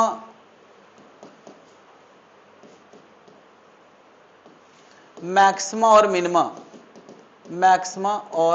मिनिमा पहला काम हमें यही करना पड़ता है, dy बाई डी एक्स क्या करना पड़ता है 0। पहला काम है कि dy बाई डी एक्स करना पड़ता है। चलो यार इसको स्टेप मैं बढ़ा देता हूं। पहला काम क्या है कि dy बाई डी एक्स लाना पड़ता है। दिया क्या होगा, अरे दिया होगा y, दिया होगा, तुम क्या करोगे dy बाई डी एक्स लाओगे। दूसरा काम क्या करना है, dy बाई डी एक्स को क्या करना है 0 के बराबर करना है। तीसरा काम करना है सॉल्व एंड गेट x, यानी सॉल्व करके ये पता करो कि वो x कौन सा है जहां पर स्लोप 0 हुआ है। तो क्या पता, अगर तुम्हें x पता चल गया है कि कहां पर स्लोप 0 हुआ है तो क्या मैक्सिमम पता चल गया, नहीं। अगर तुम्हें यह पता चला है कि x कहां है तो यह पता चला है कि इस x पे हाइट मैक्सिमा होगी। मैक्सिमा तो हाइट होता है ना, तो इसका मतलब हमें लाना क्या है, y लाना है। हाइट मतलब क्या, y, लाना क्या है y, और अभी आया क्या है x आया है। तो चौथा काम क्या करना है, पुट x ऑन y। तो यार जब ये जो x लाए होगे वो तुम x पुट कर दोगे तो क्या मिल जाएगा y। अब वो y मैक्स भी हो सकता है या y मिन भी हो सकता है। y मिन लाना है तब भी यही करना है, क्या करना है x रख देना है। तो कैसे पता चलेगा मैक्सिमा है कि मिनिमा है, ऐसा है ना यार कि आंसर लाओ जो पूछा है वही होगा। हमें अपने मन से किसी को प्रूफ देने की जरूरत, अगर फिजिक्स में कोई क्वेश्चन पूछा मैक्सिमा बताओ तो मैक्सिमा होगा तभी तो पूछा यार। अब हम क्यों बताएंगे कि मैक्सिमा है कि नहीं है। कोई पूछा मिनिमा बताओ, होगा तभी तो। अगर मान लिया एक्स के 2 आंसर आ जाए तो यार, एक्स के 2 आंसर आ जाए तो उनमें से किसी एक में मैक्सिमा होगा, किसी एक में मिनिमा होगा। तो अब कैसे पता करें किसमें मैक्सिमा किसमें मिनिमा है। दोनों एक्स रख रख के वाई निकाल लो, जिसमें ज्यादा आ जाए वो मैक्सिमा है, जिसमें कम आ जाए उसमें मिनिमा है। बस इतनी बात जरूरी है, इससे ज्यादा कुछ जानने की जरूरत नहीं है। लोग पता नहीं डबल डिफरेंशिएशन बताते हैं फिर कहते हैं चेक करो मैक्सिमा मिनिमा, ये सब मैथ्स वालों का काम है यार। फिजिक्स के लिए बस इतना ही जरूरी है, फिजिक्स के लिए बस इतना जरूरी है कि हमें यार एक्स डाल के देख लो वाई कितना आया, काम खत्म। बात समझ रहे हैं, हमें चेक करके किसी को दिखाने की जरूरत नहीं है। इजी सोचें, फिजिक्स में बहुत ज्यादा स्टेप नहीं है। तो पहला काम dy बाई डी एक्स लाना है और उसको क्या करना है 0।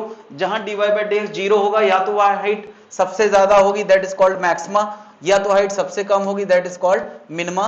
तो हाइट निकालने के लिए वो x जो सॉल्व करके लाए हो वापस डालना पड़ेंगे। क्या स्टेप समझ में आ गए हैं जनता को, नोट कर ले ये स्टेप, चारों स्टेप।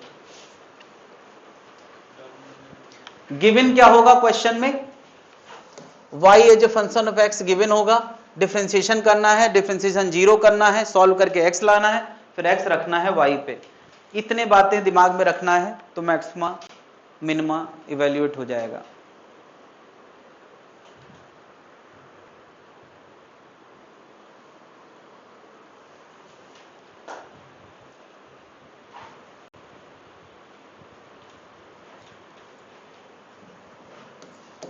हेडिंग डाल दें स्टेप टू इवेल्युएट मैक्सिमा और मिनिमा।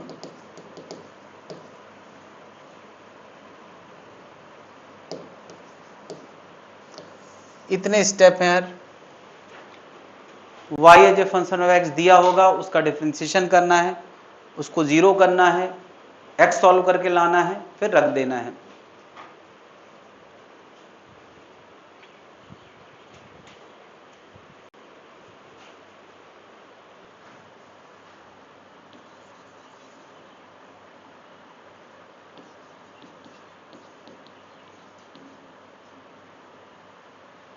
ये लाइन लिखी है, if when slope changes its sign it become 0 for a moment. जब कोई स्लोप चेंज होता है, अपना साइन चेंज करता है, तो एक पल के लिए बीच में क्या होता है 0 जरूर होता है।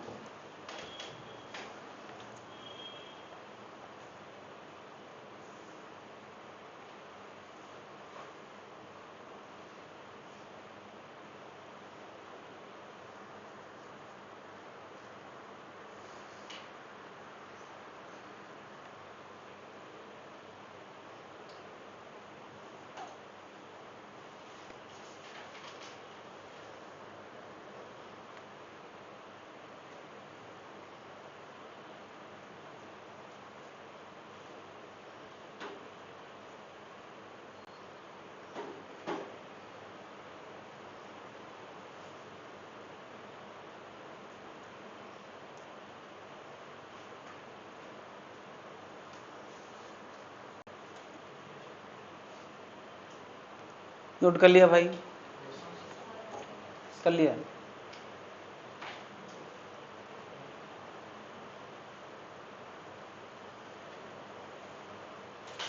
वेक्टर ही स्टार्ट कर रहे हैं अगली क्लास में, फर्स्ट पार्टी अभी चलाएंगे। अच्छा बताओ, अगर तुम लोगों को 2 बजे कोई एक्स्ट्रा टॉपिक के लिए बुलाया जाए तो किसको दिक्कत है आने में? कल के दिन में, आज के दिन में नहीं, कल के दिन 2 बजे। मतलब फिर डेली आना पड़ेगा, इस बैच में तो आना ही है, कल के दिन में 2 बजे कोई एक टॉपिक शुरू करेंगे जो सबके लिए होगा। उससे क्या होगा कि थोड़ा सा भी स्पीड बढ़ाएंगे, सिलेबस ज़्यादा तेजी से खत्म होगा। उससे ये होगा, अरे भाई समय पे सिलेबस खत्म करना है तो केवल 3 क्लास महीने में, हफ्ते में करके मुश्किल है। तो कुछ टॉपिक हम लोग उसमें करेंगे, फिर ब्रेक दे देंगे, फिर कुछ दिन बाद ऐसे कर करके एक आध टॉपिक उस बैच में खत्म कर लेंगे। ये क्लास चलती रहेगी। Is there any problem to anyone? अगर होगा तो, अभी कल नहीं है, कल नहीं, मैं केवल चर्चा कर रहा हूं ताकि जब हो तब कोई आपत्ति ना करे। कल नहीं है, अभी कल नहीं है भाई, अभी वो हो सकता है 5-6 क्लास लग जाए, उसके बाद चालू होगा। लेकिन उसके बाद एक माइंड सेट होना चाहिए, किसी को दिक्कत नहीं होना चाहिए। Is there anyone have problem? Anyone? कोई प्रॉब्लम नहीं है। 2 बजे से 4 बजे तक, 2 बजे से 4 बजे वो समय होता है जब हमें बहुत आलस आता है, क्या तब भी कर लोगे? आज का दिन के अलावा कौन सा दिन बचा? टीटीएस, और उसी में होगी। उस दिन आलस ज्यादा आता है?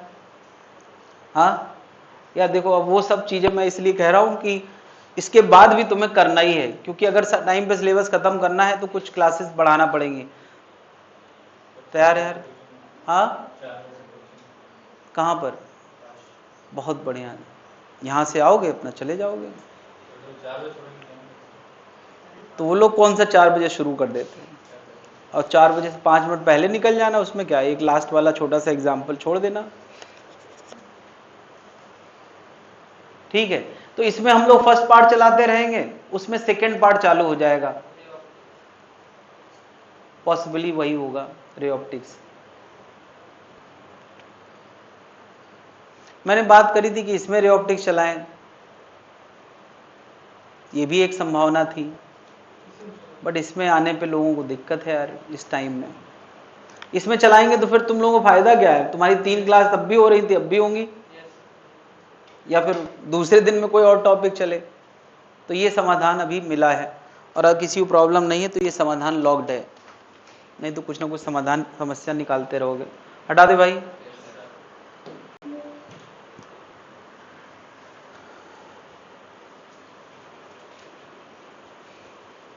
चलो ये प्रैक्टिस हम लोगों ने कर ली है, कहाँ पॉजिटिव है कहाँ नेगेटिव है। ये स्टेप्स तुमने नोट कर लिए हैं, 4 स्टेप बनाए हैं मैंने यार। एक y दिया है, ये y दिया है, ये थोड़ा गंदा फंक्शन है एक्चुअली। इस टर्म का नाम fx होता है, इस चीज को fx कहते हैं। तो y x का फंक्शन है, y x से रिलेटेड है ना। और हमें बताना है मैक्सिमा एंड मिनिमा। तो मैक्सिमम मिनिमा में 2 चीजें होती हैं, किन x पर मैक्सिमम मिनिमा है वो, और उनकी मैक्सिमम वैल्यू और मिनिमम वैल्यू है क्या। तो स्टेप नंबर 1, पहला काम हम क्या करते हैं, क्या करते हैं? नहीं, जीरो नहीं करते, पहले क्या करता है, dy बाई dx करते हैं। बताओ जरा, dy बाई dx करने पे क्या आएगा? बताओ जरा, dy बाई dx करने में कितना आएगा? 3x square minus 12x plus 9। अब यार मैं भी नहीं करूंगा, तुम लोग डायरेक्ट करते थे तब मैं कह रहा था करो, स्टेप करके दिखाओ। अब मैं कह रहा हूं तुम डायरेक्ट करो यार, या तुम्हें नहीं हो रहा है तो अब भी स्टेप करो। ये आ गया भाई। अगला काम क्या करना है? पहला काम हो गया, अब क्या करना है? इसको 0 के बराबर लिखना है, यहीं कर देते हैं। दूसरा स्टेप क्या है? 0 के बराबर लिखना है। अब 0 करने के बाद फिर क्या करना है? दूसरा स्टेप हो गया, सॉल्व करना है। क्या इसको सॉल्व करना तुम्हें बचपन में सिखाया गया है इसी दिन के लिए, ताकि तुम आज के दिन मुझे एम्बेरस मत करो? बताएं जरा, 3 कॉमन ले ले यार पूरे में, तो ये x square minus 4x plus 3 आएगा। और अब इसको सॉल्व करो,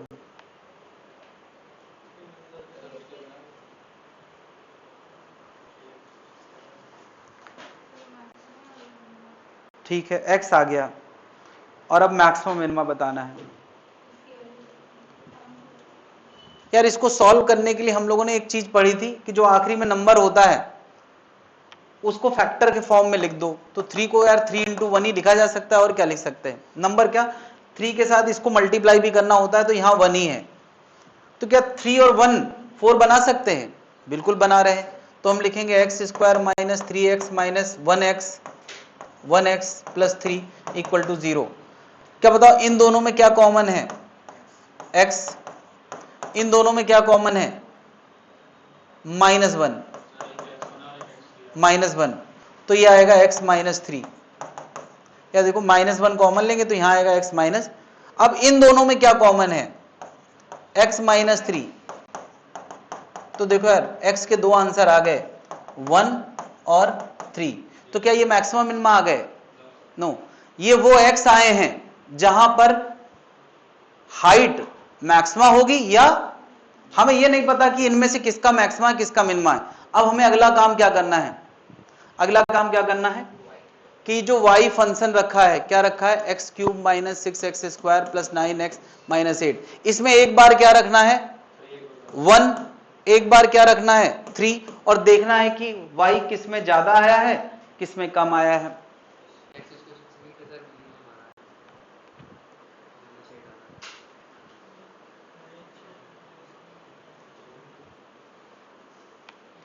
यार एक बार 1 रख देते हैं x की जगह।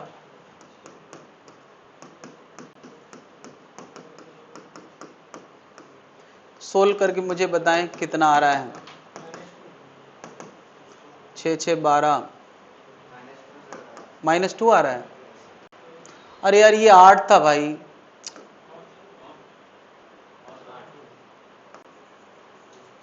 -4 आ रहा है। 3 रखने पे क्या आएगा?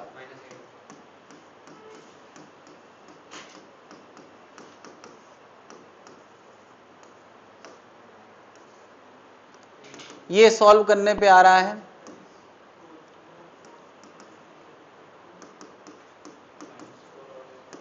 क्या? ये -8 आ रहा है। यानी यार इस ग्राफ में दोनों ही निगेटिव वैल्यू आई हैं। देखो जरा, x बराबर 1 पे हाइट कितनी है? -4, और x बराबर 3 पे हाइट कितनी है? -8। तो कोई तुमसे पूछे बताओ ग्राफ कहां मैक्सिमा है? 1 पे। और कहां मिनिमा है? ये सबसे गहराई पे है। यार ग्राफ ऊपर मैक्सिमम मिनिमा हो सकता है तो नीचे मैक्सिमम मिनिमा नहीं हो सकता। तो किस पे मैक्सिमा है? स्क्वायर नहीं था, एक्स स्क्वायर था।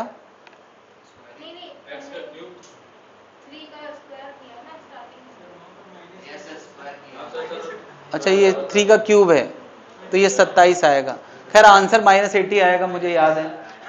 सॉल्विंग कुछ भी रहे, सॉल्व कर लो जरा। वो सॉल्विंग गड़बड़ करी है बट मुझे आंसर याद आ गया है, देख लें। तो x1 पे -4 है, x3 पे कितना है? -8। तो क्या बता रही, ये हमारा y मैक्स है और ये हमारा y मिन है। मैं कहूंगा x बराबर 1 पे y मैक्स है और x बराबर 3 पे y मिन है। कभी कभी x ही पूछा जाता है कि किस x पे y मैक्स में। तो अगर x पूछे तो किस पे 1 बोलोगे, और अगर y पूछे तो -4 बोलोगे। क्या समझ गए हैं? समझ गए हैं तो यार एक क्वेश्चन बिना मेरी मदद के सब लोग करके दिखाएंगे। इसमें तो मैंने मदद करी है, हालांकि कुछ लोगों ने अपने मन से भी किया है। ये वाला वही तो नहीं है?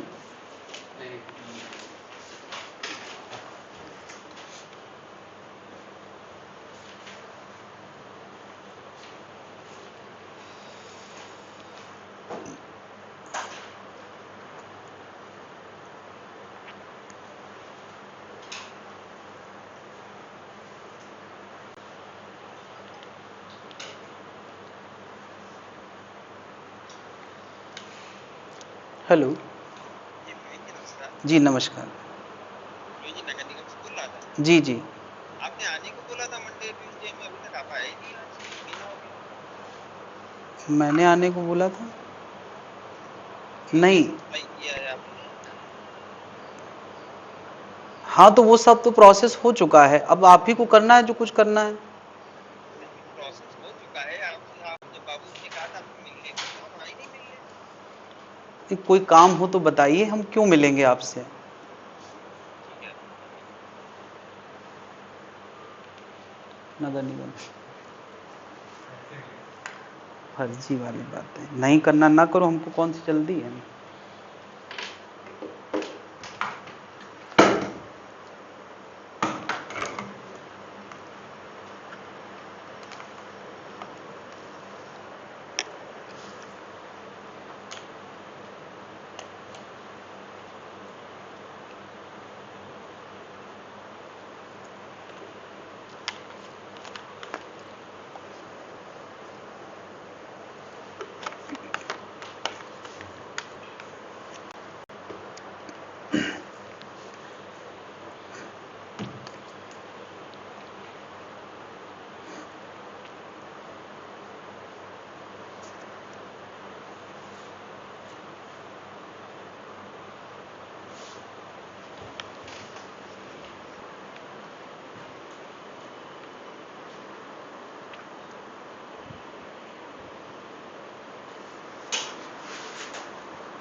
हेलो। रोहिंग जी, उसमें नोटिस पे आपको साइन करना है और 2 गवाहों को साइन करना है उसपे, इसलिए बुलाया जा रहा है।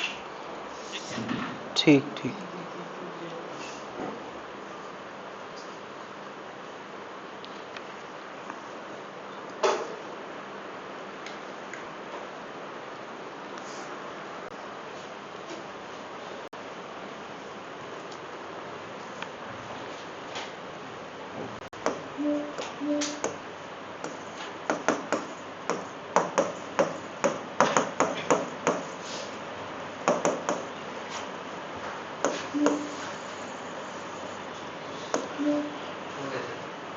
फंक्शन दिया है dy बाई डी एक्स कितना आएगा 3x square minus 18x plus 24,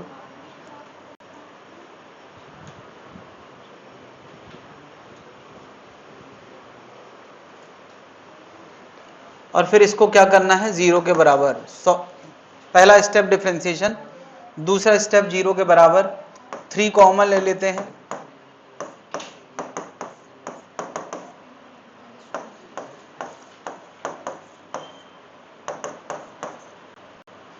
क्या 8 को हम क्या लिख सकते हैं, ये बताओ जरा, ये 8 को हम लिख सकते हैं 4 इंटू 2, और क्या 4 इंटू 2 करके 6 आता है कि नहीं, तो इसका मतलब फैक्टर हो रहे हैं।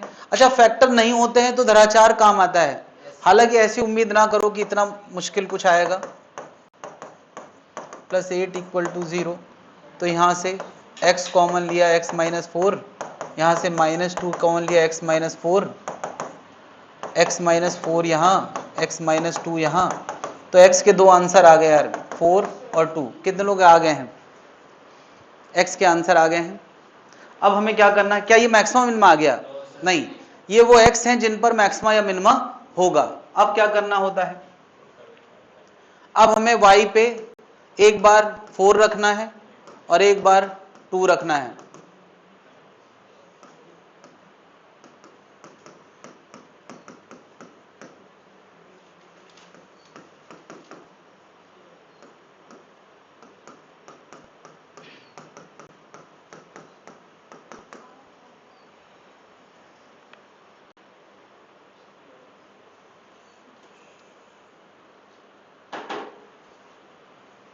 कितना आ रहा है इसको,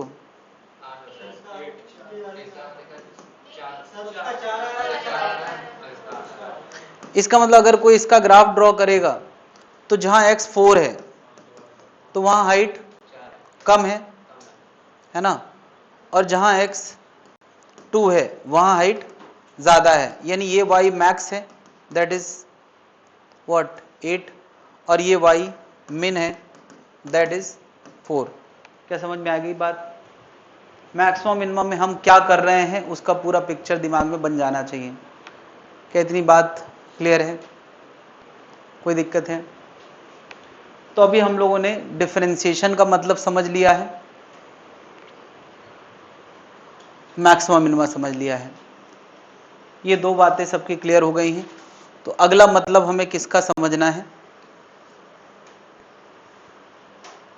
क्या ये नोट कर लिया भाई लोग? थोड़ा सा और कर लें, पूरा कर लें।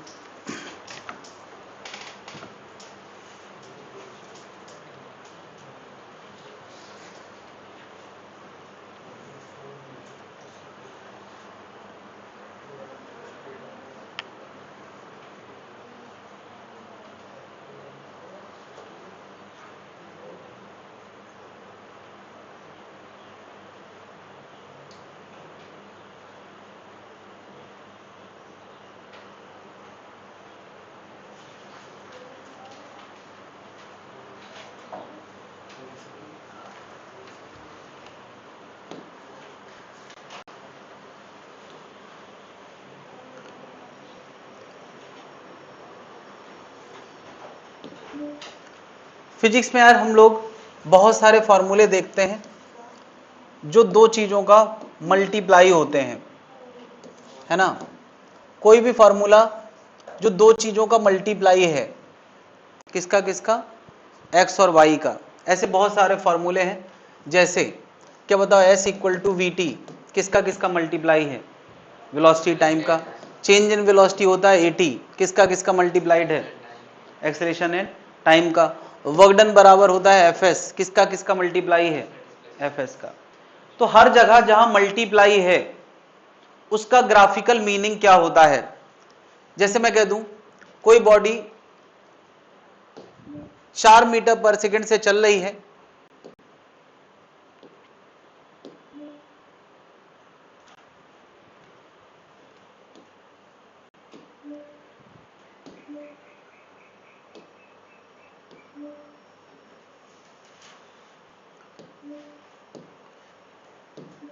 मैं कह रहा हूं कोई बॉडी 4 मीटर पर सेकंड चल रही है, बताओ 10 सेकंड में कितना चलेगी?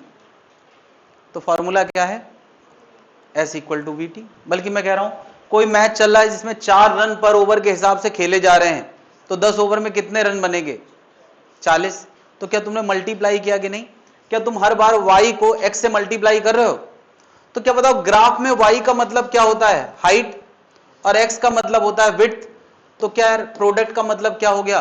एरिया। यानी यार वाई एक्स का मतलब है area of Y X graph. तो इसका मतलब क्या होगा? Area of VT graph. इसका मतलब क्या होगा? Area of AT graph. नहीं, हाइट और विड्थ को मल्टीप्लाई करने से क्या मिलता है? एरिया। तो यार अगर कोई चीज फिक्स है तो एरिया बहुत बढ़िया है, वो हम बिना इंटीग्रेशन के निकाल सकते हैं। लेकिन अगर कोई कहे कि कोई मैच ऐसा चला कि 5 ओवर तक 4 का रन रेट था, अगले 5 ओवर तक 8 का रन रेट था, और अगले 5 ओवर तक फिर से 4 का रन रेट था, है ना? 4 रन पर ओवर, 4 मीटर पर सेकंड, ठीक है। तो क्या बता, पहले 5 ओवर के लिए 4 से मल्टीप्लाई करोगे, अगले 5 ओवर के लिए 8 से, और अगले 5 ओवर के लिए 4 से, क्या पूरा रन निकालने के लिए? या क्वेश्चन ऐसा हो कि 5 सेकंड के लिए बॉडी 4 मीटर पर सेकंड चली, अगले 5 सेकंड तक 8 मीटर पर सेकंड, और अगले 5 सेकंड तक 4 मीटर पर सेकंड, तो यही तो करोगे यार। देखो यार फॉर्मूला एस बराबर वीटी है, मगर ये अंडरस्टूड बात है कि अगर थोड़े थोड़े टाइम के लिए v बदल रहा है तो हम एक बार में प्रोडक्ट नहीं कर पाएंगे, उसमें हमें सम ऑफ प्रोडक्ट करना पड़ेगा। मतलब ये एरिया प्लस ये एरिया प्लस ये एरिया। नहीं, अगर वो थोड़ा थोड़ा टाइम के लिए v बदल रहा है तो एक संभावना है कि पूरे टाइम के लिए v एक जैसा रहे, दूसरी संभावना है कि पूरे थोड़े थोड़े टाइम के लिए v बदले, और तीसरी संभावना है कि v लगातार बदले। यार अगर v लगातार बदल रहा है टाइम के साथ, तो मैं कहूंगा यहां भी एरिया करना होगा। लगातार बदल रहा है तो यहां भी क्या करना होगा? एरिया करना पड़ेगा। तो यार ये हाइट कोई जनरल हाइट है जिसको मैंने कहा v हाइट है, ठीक है, और ये विड्थ का मतलब है dt, तो बता वी डी टी का मतलब क्या हुआ, वी डी टी का मतलब हुआ ये एरिया, या इन जनरल लिख दें ये वाई ग्राफ है, ये एक्स ग्राफ है, तो मैं लिखता हूं वाई डी एक्स का मतलब क्या हुआ, वाई डी एक्स का मतलब हुआ स्मॉल एरिया, क्या हुआ, स्मॉल एरिया। नहीं, फिर अगर उसमें किसी ने इंटीग्रल लगा दिया तो इसका मतलब हुआ कंप्लीट एरिया। नहीं, और कहां से कहां तक, x1 से x2 तक अगर किसी ने लिमिट लगा दी तो इसका मतलब क्या हुआ, एरिया कहां से कहां तक का, x1 से, ये क्या देता है, area from x1 to x2। क्या समझ गया, इंटीग्रेशन क्या देता है, एरिया फ्रॉम x1 से x2 या प्रोडक्ट देता है।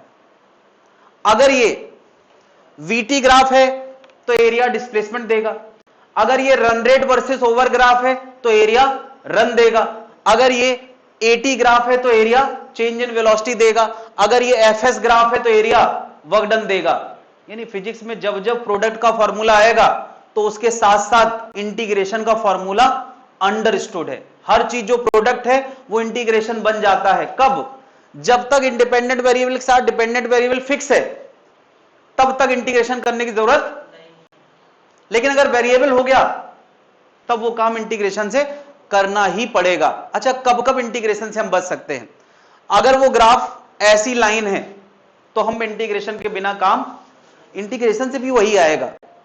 अगर वो ग्राफ लाइन है तो भी हम एरिया निकाल सकते हैं, नहीं निकाल सकते यार, एक ट्राइंगल एक रेक्टेंगल एरिया निकाल सकते हैं, लेकिन अगर वो कर्व हो गया तब हम एरिया ग्राफ से निकाल नहीं सकते हैं, तब हमें केवल और केवल क्या करना पड़ेगा, इंटीग्रेशन। यानी यार जो काम तुम एरिया में करते हो वही क्या करता है, इंटीग्रेशन लाइन में, और यहां हम एरिया निकाल ले जाते हैं, मगर अगर कर्व हो जाएगा तो केवल और केवल इंटीग्रेशन काम आएगा। क्या ये पैटर्न बना पा रहे हो, फिजिक्स में हर क्वेश्चन जो मल्टीप्लाई फॉर्मूले पे बेस्ड है वहां क्या आ सकता है, इंटीग्रेशन। तो क्या है, फिर तो फिजिक्स में यार कम से कम 20 फॉर्मूला है जो मल्टीप्लाई बेस्ड है, तो उन सब जगहों पे इंटीग्रेशन की संभावना है। क्या बताओ, और फॉर्मूले याद करो, Q बराबर I इंटू टी नहीं होता, लगभग हर टॉपिक में मल्टीप्लाई का एक आध फॉर्मूला होता ही है, तो इसका मतलब हम इंटीग्रेशन से भी बच के कहीं नहीं जा सकते हैं। क्या इतनी बात जनता को समझ में आ गई है। तीन तरह के प्रोडक्ट मैंने बताए हैं। सिंपल प्रोडक्ट कब लगता है, सिंपल प्रोडक्ट तब लगता है जब y is fixed with respect to x। Sum of product कब लगता है, जब थोड़े थोड़े x के लिए, for some value of x y is fixed, थोड़े थोड़े वैल्यू के लिए y फिक्स है। और इंटीग्रेशन कब लगता है, जब y लगातार वेरिएबल हो। ये पूरा पैटर्न बना ले, फिजिक्स का बहुत बड़ा पैटर्न है जो हमें समझ में आना चाहिए। जिस तरह से स्लोप एक पैटर्न है उसी तरीके से एरिया भी फिजिक्स का एक बड़ा पैटर्न है। क्या इतनी बात जनता स्ट्रक्चर कर पा रही है, नहीं कर पा रही तो ये स्ट्रक्चर नोट कर लें। Simple product, sum of product और इंटीग्रेशन, ये एक ही बातें हैं। यहां सम ऑफ प्रोडक्ट एरिया से काम बन जाता है,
नोट कर लिया भाई लोग? तो यार अब हर जगह पर जहां मैंने फॉर्मूलों के साथ इंटीग्रेशन अटैच किया है उन क्वेश्चंस पे ध्यान दें जहां पे मैंने फॉर्मूले के साथ इंटीग्रेशन अटैच किया। अच्छा, एरिया ग्राफ अगर ऊपर होता है तो एरिया कैसा होता है? पॉजिटिव। ग्राफ नीचे होता है तो एरिया कैसा होता है? तो जितने फॉर्मूलों में मैंने इंटीग्रेशन कहीं लिखा है इसका मतलब वहां या तो एरिया निकालना है या तो इंटीग्रेशन करना है। जैसे क्वेश्चन नंबर 12 देखें जरा, 12वां क्वेश्चन, 12 क्वेश्चन देखें जरा। ये नोट कर लिया भाई लोग? नोट कर लें, प्रॉपर स्ट्रक्चर बना लें। ये सब वो बड़े पैटर्न है जो फिजिक्स के मन में आना चाहिए। इन पैटर्न से ही पूरी फिजिक्स बंधी हुई है। ये पैटर्न दिमाग में आना चाहिए तब फिजिक्स आसान होगी। नोट कर लिया भाई लोग?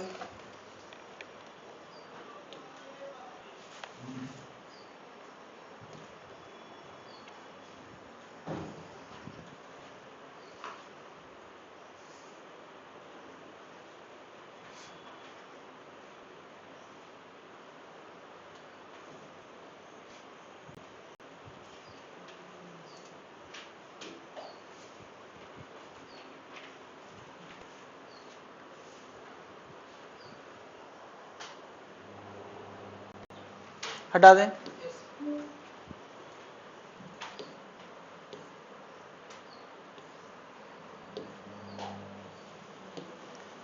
हाँ भाई, क्वेश्चन में कहा गया है वर्क डन बताओ, और वर्क डन एफ एस होता है। कोई अगर तुम्हें यह बता दे कि वर्क डन एफ एस या एफ डेल्टा एक्स होता है, एफ डेल्टा एक्स या एफ एस होता है, तो तुम्हें समझ जाना चाहिए जो चीज प्रोडक्ट है उसका फॉर्मूला इंटीग्रेशन में भी जरूर आएगा, वो उसका इंटीग्रल वर्जन है। और इंटीग्रेशन का मतलब तीसरा मतलब होता है एरिया। इंटीग्रेशन का मतलब क्या होता है? Area of F x graph. तो तुरंत अब बताओ यहां ग्राफ में क्या करना है? अरे यार, ग्राफ दिया है तो एरिया निकालना है। निकाल लिया? कौन निकाले? तुम ही लोग निकालोगे यार, मुझे थोड़ी एग्जाम देना है। क्या तुम्हें एरिया के फॉर्मूले पता है कि नहीं? अगर किसी को एरिया के फॉर्मूले नहीं पता है तो मैं लिख देता हूं। एरिया के फॉर्मूले डिफरेंट सिचुएशन में कैसे लाए जा सकते हैं।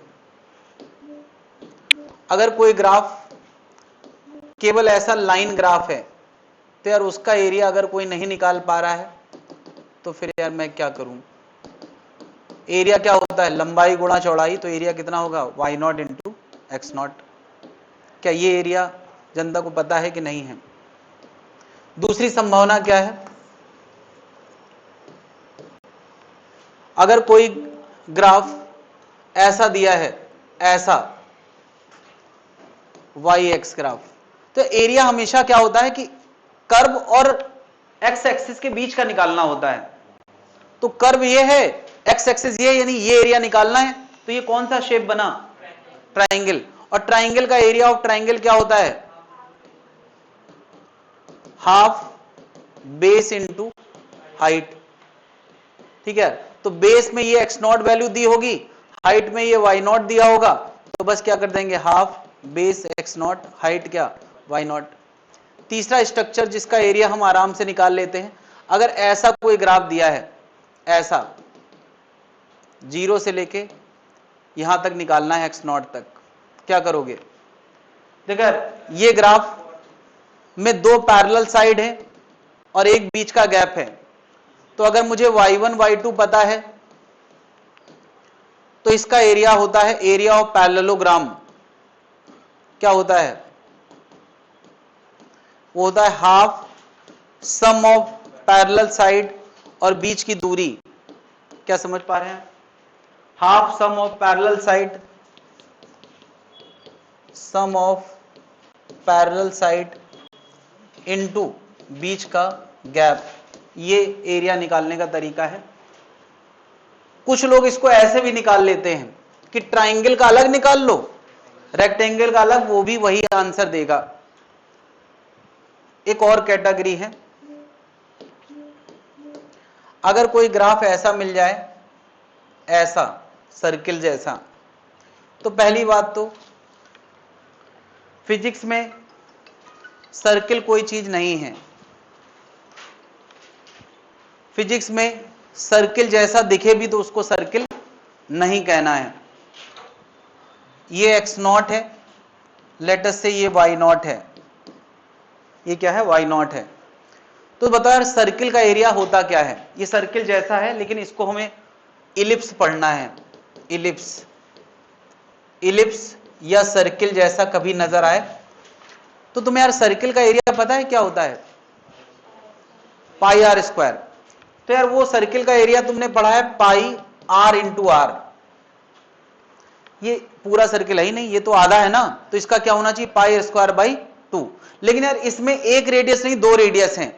एक एक्स वाली रेडियस जो होगी एक्स नॉट बाई 2 और एक वाई वाली radius that is y not.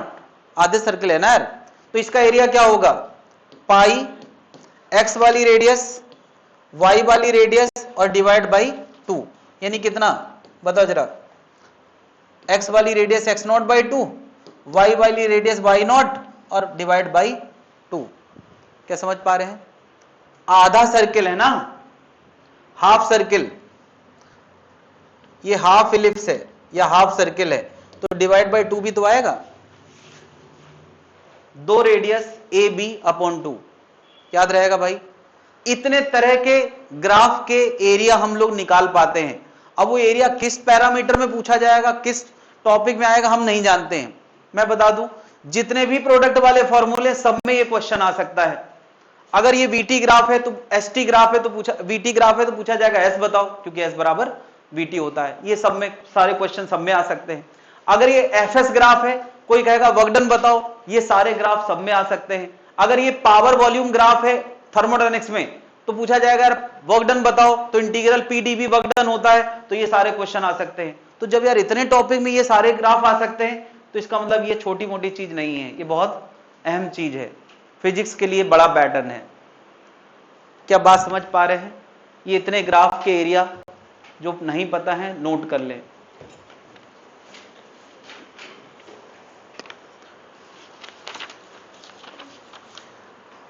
Question number 12 का आंसर कितने लोगों का ए आ गया है? नहीं आया अभी? बी वाले हाथ उठाएं, सी वाले, डी वाले, नहीं आया? पहले ये नोट कर लें फिर निकाल लें, और जिन लोगों का हो गया है वो और भी ट्राई कर दें। अब तुम सारे क्वेश्चन ट्राई करने की स्थिति में हो, सारे क्वेश्चन ट्राई करने की स्थिति में हो, तो जो जिनका होता जा रहा है और कर लें।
क्वेश्चन नंबर 12 हो गया है।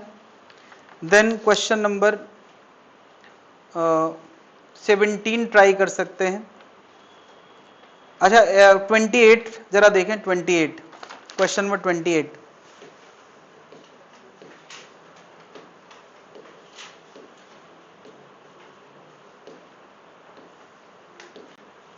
ऐसे यार 3 ग्राफ बने हुए हैं। इस ग्राफ का नाम है आइसोबारिक, इसका नाम है आइसोथर्मल, है ना, और इसका नाम है एडियाबैटिक। सबसे ऊपर वाले का W2 नाम है, इसका W1 है, पता नहीं नाम इतने गंदे, इसका नाम W3 है। 3 ग्राफ है यार। आइसोबारिक ये वाला है, ये वाला आइसोथर्मल है, और नीचे वाला क्या है, एडियाबैटिक। ये बस सपोर्टिंग लाइन है, बस ये ग्राफ के अलावा बगल में सपोर्टिंग लाइन बनी है। क्वेश्चन पूछा है किसका वर्कडन सबसे ज्यादा होगा। वर्कडन को इनइक्वालिटी में लिखना है, बताओ सबसे ज्यादा वर्कडन किसका होगा। चलो यार ए वाले हाथ उठाएं। यार इसके वर्कडन का नाम, ओके सबसे ऊपर वाले का नाम, नाम कैसे रखे गए हैं। अच्छा इसका W1 है, नहीं इसका W1 है और इसका W2 है, W3 है, ये नाम है। तो बताएं जरा कितनों लगता है फर्स्ट आंसर सही है, कितनों लोगों को लगता है सेकंड, थर्ड, फोर्थ, कितने लोगों को लगता है। अरे कुछ लगता है, कुछ नहीं लगता है।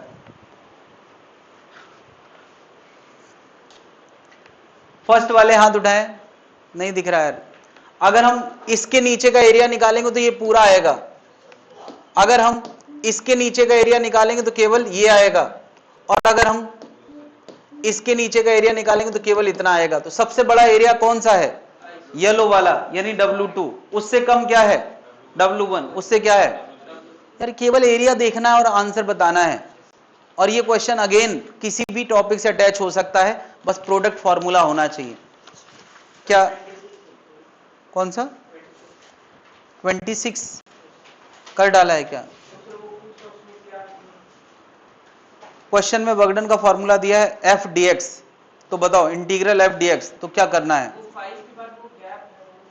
5 के बाद गैप से क्या मतलब, जब 5 तक की बात करी है। क्वेश्चन में कहा गया है, चलो यार 26 जनता देखे, क्वेश्चन में कहा गया 26 में 5 तक का वर्कडन बताओ, 5 तक का वर्कडन बताओ, यहां तक का वर्कडन नहीं बता पाओगे यार। वो दी है ताकि तुम कंफ्यूज हो, राइटर चाहता है क्या कि तुम करो, राइटर चाहता है तुम ना कर पाओ, तो ये आगे बढ़ा के दे दिया है। पूछा यहां तक है तो ये एरिया, ये एरिया, ये एरिया और ये एरिया सब मिला के दे देना है। ध्यान रखना है यार, पॉजिटिव को पॉजिटिव लिखा जाता है, निगेटिव को निगेटिव, है ना। तो ये सारा एरिया जोड़ना है पॉजिटिव निगेटिव के साथ, तो आंसर जो आएगा वही आंसर है। किसी ने निकाला है क्या, क्या आ रहा है। ये CGS में है तो अर्ग में आंसर आएगा। ये पहले इतना छोटा एरिया होगा 10 × 1, फिर ये कितना होगा 20 × 1, फिर ये कितना होगा माइनस 20 × 1, फिर ये कितना है 10 × 1, तो ये 40 हो गया, -20 कितना आ गया 20। CGS यूनिट है अर्ग। क्या समझ गया यार, ऐसे क्वेश्चंस। अगला क्वेश्चन, क्वेश्चन नंबर 17।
क्वेश्चन में कहा गया 0 से लेके 1 सेकंड में डिस्प्लेसमेंट बताओ, और डिस्प्लेसमेंट की डेफिनेशन है इंटीग्रल ऑफ v dt।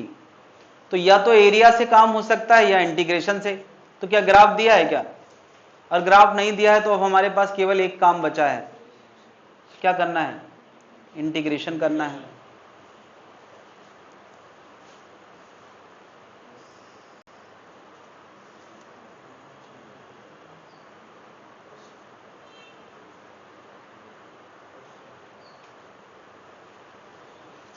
क्या इंटीग्रेशन कर पाएंगे? अच्छा, इंटीग्रेशन में भी कहां से कहां तक? क्या s equal to integral of v dt करना है, और v की जगह ये लिखा है v not plus G T plus F T square. तो क्या g, f और v इनको कांस्टेंट माना जाएगा? क्वेश्चन में एक ही वेरिएबल माना जाता है, तो वेरिएबल क्या होगा? t वेरिएबल होगा, वो हमें दिख रहा है। लिमिट कहां से कहां तक? 0 से, समय कहां से कहां तक है? 0 से 1 सेकेंड तक, तो ये लिमिट हो गई। अब क्या बताओ, हम लोगों को इंटीग्रेशन करना आता है कि नहीं? बताओ जरा। v नॉट बाहर आ जाएगा, यहां 1 का इंटीग्रेशन करना है। g बाहर आ जाएगा, यहां t का इंटीग्रेशन करना है। f बाहर आ जाएगा, यहां t स्क्वायर का इंटीग्रेशन करना है। 3 इंटीग्रेशन एक साथ है भाई। यार ये बोला नहीं जाता, लोग सीधे कर देते हैं, इतना सब लिखने की जरूरत नहीं है, मैं सीधे लिख देता हूं। क्या बताओ, 1 का इंटीग्रेशन t का integration t square by 2, t square का इंटीग्रेशन t क्यूब बाई 3। अभी और क्या बाकी है? क्या क्वेश्चन खत्म हो गया? नहीं। लिमिट कहां से कहां तक? 0 से 1। अब लिमिट रखना मैंने क्या बताया है? एक बार अपर लिमिट रखते हैं और एक बार लोअर। तो एक बार t की जगह 1 रखना है। यार t की जगह 1 रख दिया, t की जगह 1 रख दिया, t की जगह, यार 1 रखने से कुछ फर्क थोड़ी पड़ेगा यार। ये v नॉट हो जाएगा, ये g/2, ये f/2। 0 रखोगे तो क्या आ जाएगा? अरे यार 0 रखोगे तो सब जगह 0 आ जाएगा, यहां 0 आ गया। तो ये आंसर कितना आ गया? जरा इससे इसको घटाना है, वो तो 0 ही आ गया है पूरा। ये आएगा v not plus g/2 plus f/3। क्या समझ गया यार? कौन सा आंसर आ गया? कौन सा आंसर आ गया? सी वाला आंसर आ गया। तो अब यार ये इंटीग्रेशन कभी आसान होगा, कभी मुश्किल होगा करना। इंटीग्रेशन है, उसकी मैथ्स तुम्हें सिखाई जा चुकी है। तो क्या अब इसके सारे क्वेश्चंस तुम लोग ट्राई कर लोगे? कुछ फंसेगा तो अगली क्लास में मैं बता दूंगा। इसके बाद टॉपिक चेंज होगा अगली क्लास में। अभी मैं फिर से विचार करने की स्थिति में, पता नहीं वेक्टर शुरू कर, कुछ होगा, मतलब ये तो पक्का है कुछ शुरू होगा। क्या शुरू करना है? अच्छा, तुम लोगों को आना है कि नहीं? ठीक है, मैं बता दूंगा।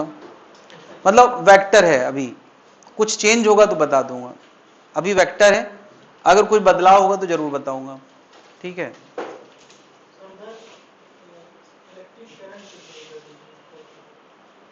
करंट से शुरू कर दें।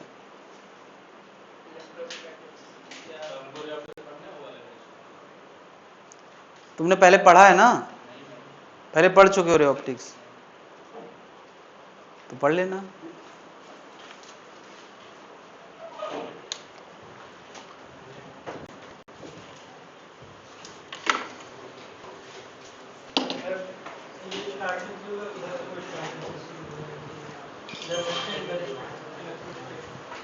सेकेंड पार्ट तुम्हारे हिसाब से